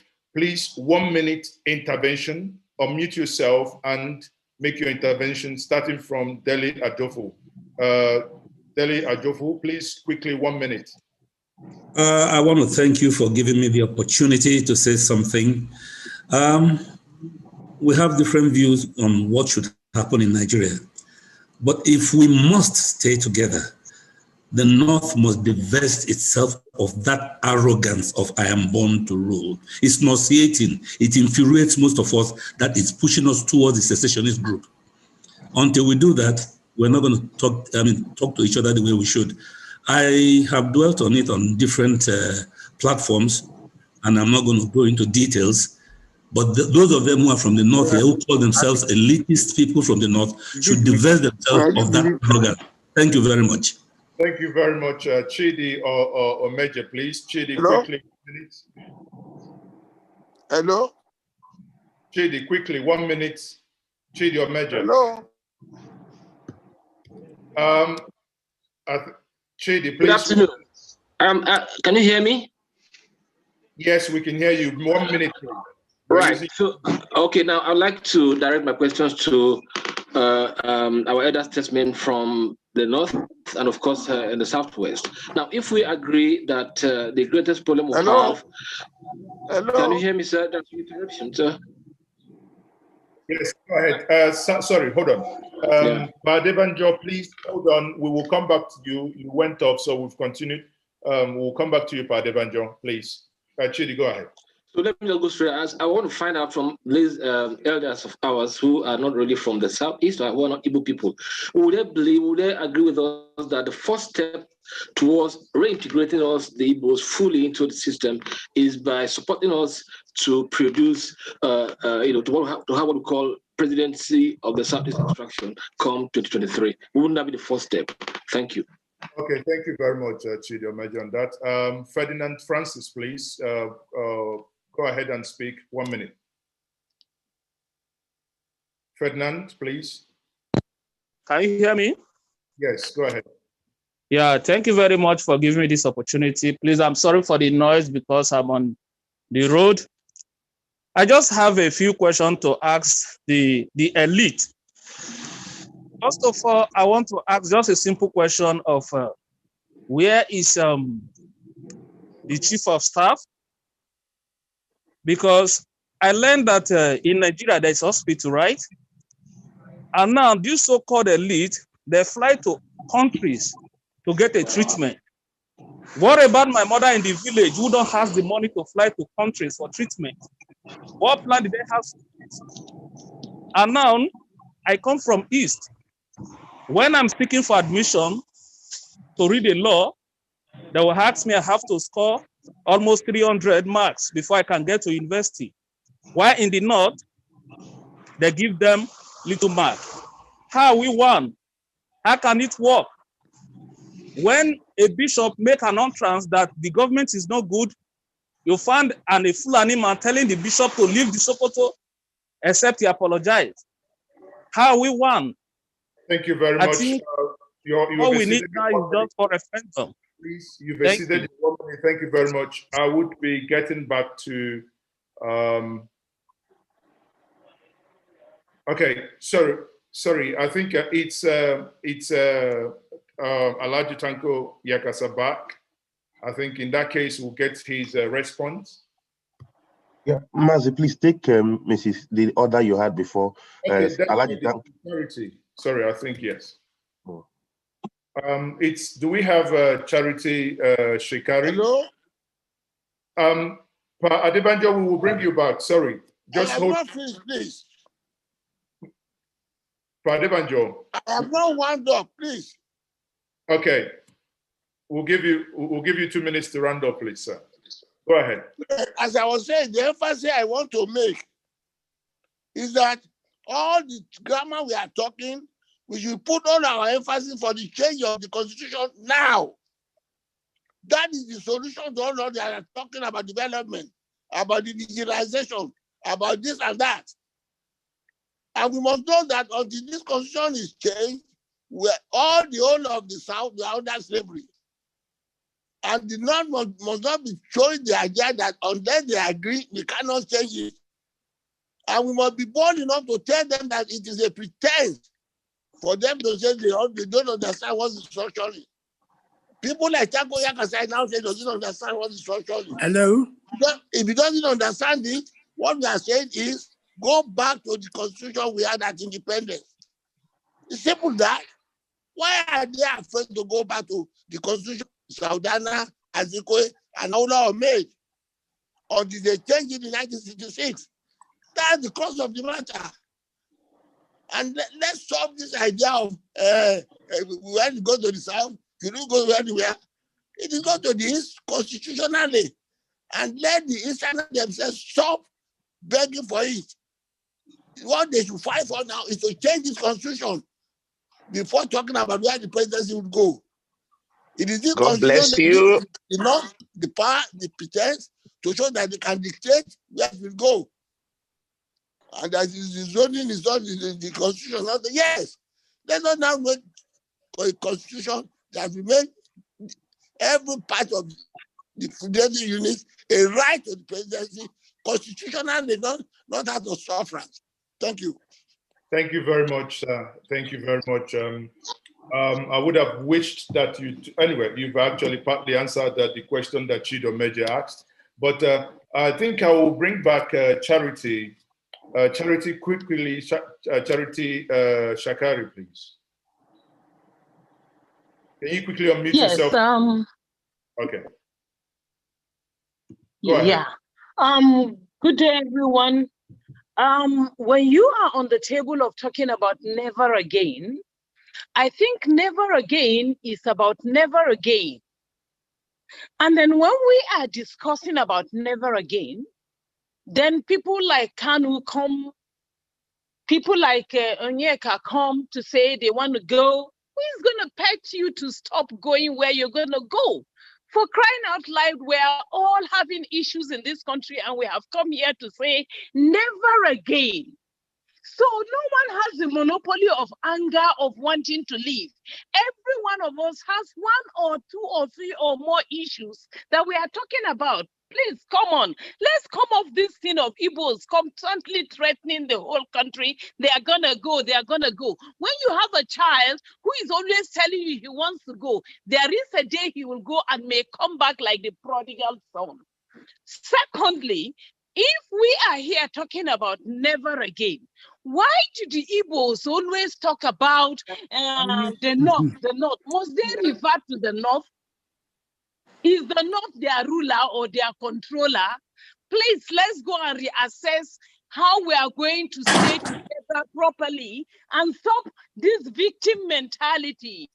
I am from the middle belt. I am called that I'm a northerner. I have issues too, but please, when we come to talk and we join to all talk together, then some people now stick their necks out and start talking like ostriches and start talking also. It doesn't make us feel happy to come onto a platform that says, never again.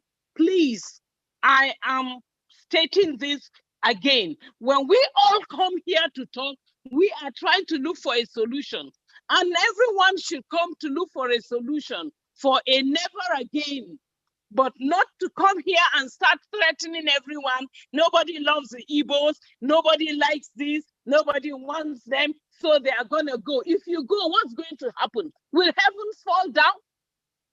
Nothing will happen if you go. I thought we were here to find out how we will move on.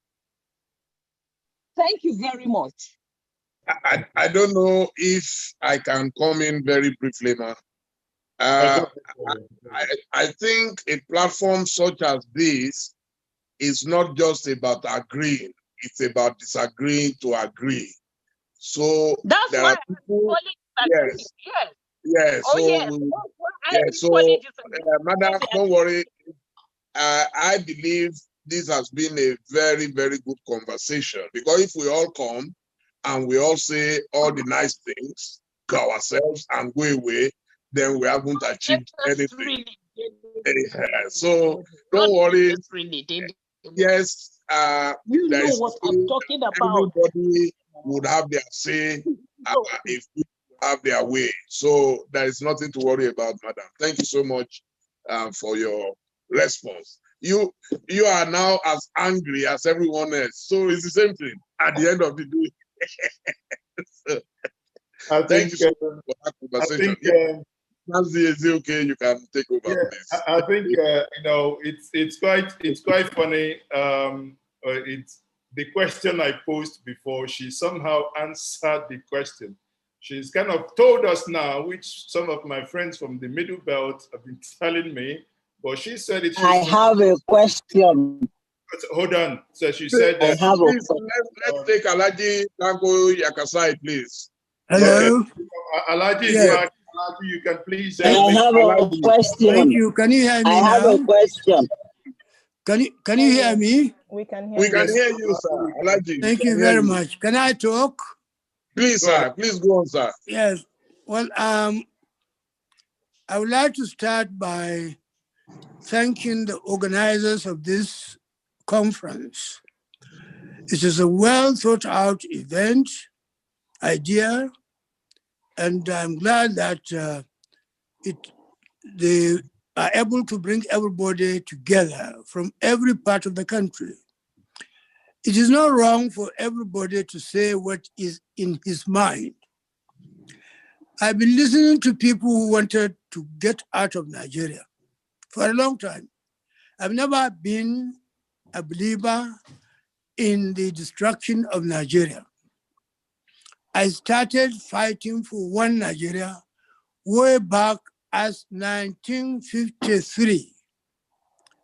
I was arrested, imprisoned twice in between 1963 and 64 because of my commitment to one Nigeria. I've never heard anybody who is talking of getting out of Nigeria, including Nnamdi Kanu, making a proposal for an alternative. There is no Nigeria for everybody, or even for himself. But this is a country where we are operating a democracy. Everybody should be free to say whatever he is. This is a democracy in which the views of the majority always prevail. But the minorities have the right to say whatever they want to say. I think on your behalf, I will thank everybody who honored this invitation. And I will appeal that to Nigerians, that whenever a meeting like this is invited or is organized, when you are invited, please make time to attend so that, and also make time to contribute, because it is our collective contribution that will make the aggregate of the idea that we want to sell to the country. It is a beautiful thing, and I pray that it will not be long before we'll get another invitation to gather again and discuss Nigeria. But I would like to say something. When people are angry, that's why in Islam, you are not allowed to sack your wife when you are hungry. When you are angry, you dismiss your wife, that dismissal is invalid, because anybody who speaks out of anger is not in control of himself. Let us speak as mature people. There will be various ideas. I'm glad that this country, I know I'm a northerner, but we are the most unlucky people in this country. Most people blame us for any of their problems in this country. But we are the poorest in the country.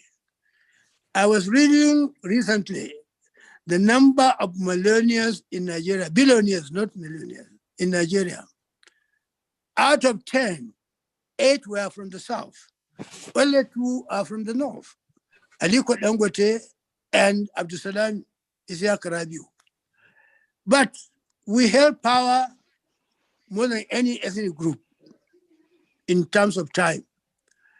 The fact that we held power longer than anybody, and yet we became the poorest, shows that we are not selfish. So I thank you very much for the opportunity, and I congratulate everybody for this wonderful event. Thank you very much. Thank you very much. Thank you, sir. Thank you. Dele, I think we are rounding up now. Quickly, if we can take one more person before we bring in Ngozi Odumoko to give us a closing remark. Ngozi Odumoko, for those who do not know, is the brain behind this, or rather the head of Jamila Zana Mohammed. If you could, yes, you should take that. Please, Jamila Zana Mohammed. Yes. You're breaking, Mazi. Can you mention the name again so that he or she can hear and take her question, please? It's Jamila Zana Mohammed. I've just asked he or she to unmute, please. It's me. Jamila is it. Hello? Hello? Hello? Go ahead, we can hear you. Hello. Yeah, good day, everyone. I'm just a passionate Nigerian here. I love Nigeria. I love Nigerians. And I want to say Nigeria is a great nation. It's Nigerian and others. If only we understand and know how blessed we are, we should be thinking of making love, peace, and unity. Life is unpredictable. Life is still short. And some of us that I'm a Wazobia, I was born in Kaduna. I'm married to a northerner. So I speak Yoruba, I speak Hausa, I speak Igbo and all that. So what I'm just saying in a nutshell, we need a new constitution. We have to think positive. We should stop holding grudges. We hold grudges, we're not going to move ahead. Trust me, if we come together as one nation, we come together under one umbrella, one voice, it's going to be Nigeria and others. Please, Mazi, if you can hear me, sweetheart, I think we should come together as one, no Biafra. We should just think peace. So I just urge us to just, move ahead by maybe a new constitution, and it has to be implemented. It has to be, we have to follow the constitution. Like I live here in UK. What makes here work? Because of the law. Is a country that follows the law. They are not better off than Nigeria. So my heart bleeds I've traveled, traveled, and when I see what happens, and I just feel, oh God, open the eyes of those people blind. So importantly, I want us to leave this forum. Let's think and what is going to be the next step. Nigerians, you are great, you are intelligent, you are lovely. Nothing absolutely is one blood, one Nigeria. Thank you.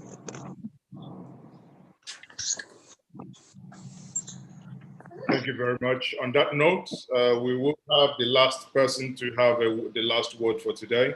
We have Ngozi Odumuko.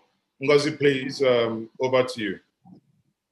Hello, can you all hear me? Can you hear me, Mazi? Please let me know if you can hear me. Yes, we can hear you, Ngozi. Yeah, we can hear you. Okay, thank you very much. First, I want to start by thanking Nzuko Umunna. Nzuko Umunna is an Igbo think tank group that parades itself as a bridge builder that believes in building bridges. We organized and championed Handshake across the Niger that brought about the shared values and relationship between the Igbos and Yoruba. We also organized Handshake across Nigeria that also brought together the northern Nigeria and the southern Nigeria to engage. And now, Nzuko started this project of Never Again, which its first project was done in 2020, 50 years after the Civil War. And we had champions, leaders from across Nigeria coming to engage, including Professor Wole Soyinka, and leaders up north, Senator Shehu Sani, and Alhaji Ahmed Judah, and Payo Adebanjo, and also great leaders from South-South, Chief Edwin Clark, and the Middle Belt, Dr. Bogu Beatrice, and all of them. Now, this brought us to 51 years. The idea for Nzuko is to institutionalize this project.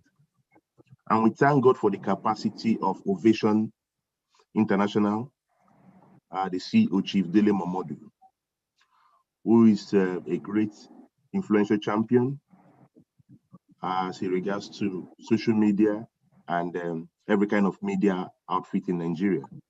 And also Mazi is okay, the CEO of Njinji Media. Dear Nigerians, dear Onyibo, dear Amon Yoruba, dear our people in the north, the Fulanis, the Hausas, the Biroms, the Idomas, the Igalas, the Ijos, the Shekiris, we think that there cannot be any meaningful progress without engagement. We are happy that on this platform today, people are venting, people are saying it as is. Sometimes it is good to allow people to say things the way they want to say them. It is in that healing comes. Many people were not born before the Civil War or did not see it, especially the post-EndSARS children. Most people participated in the EndSARS did not see the Civil War. And in that sense, people are asking that what happened in the Civil War, do we want it to happen again? And if it must not happen again, how do we make a new arrangement? And I must thank so much when we reached out to Alhaji Tanko Yakasai, who accepted to make it to this project, Dr. Akim Babar Ahmed, Senator Shehu Sani, Alhaji Ahmed Judah, Her Excellency Charity Shekari, Professor Ladi Hamalai, Professor Patu Tomi, Pa Ayo Adebanjo, His Excellency President Olusegun Obasanjo, ex-president. Also, all the great leaders, those I may not have remembered to mention. Moving forward, this is the action plan. The committee planning this, being chaired by Professor Patu Tomi, believes that we must continue to have this strategic engagement.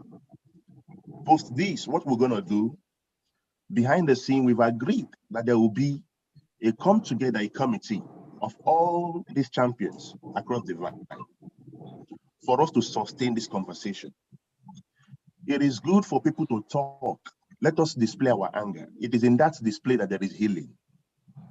The idea for Nzukumuno Never Again is that we don't want no more war. The Igbos are peace-loving people. The Yorubas are peace-loving people. The Middle Belt, the Northerners, we all want, we share something in common, our humanity. We want to thank also our brother Mazi Nnamdi Kanu, who also made it to this platform and say things the way he sees them. In all of this, there is need for a roundtable conversation. There is no harm in Mazi Nnamdi Kanu sitting on the table, President Buhari sitting, governor sitting, leaders sitting of ethnic nationalities, the leader of the Igbo nation, or Hanese president, sitting, and we all converse and say, how do we move forward? Let there be healing. Let there be peace. Let there be no more war. Even if people want to talk about, if you believe in restructuring, whatever you believe in, regional government, let us have a conversation. There is no need for any war. There is no need for any fight. God created us as one. First, we are humans before we became Christians, Muslim, Yoruba, Ijo, Idoma. We are all humans first. So please let us celebrate our humanity. Let us appreciate the fact that we must be alive to become an independent nation or a collective nation. However, there is need to have this conversation. We cannot run away from the conversation. Let us have it and have it in a peaceful and lawful environment. God bless you all. We love you all. Let there be peace in the land. Thank you, and God bless you. Well, thank you so much. I think on this note, we can call it a day. I believe we've covered a lot of ground today, and we look forward to the next outing of this organization. We're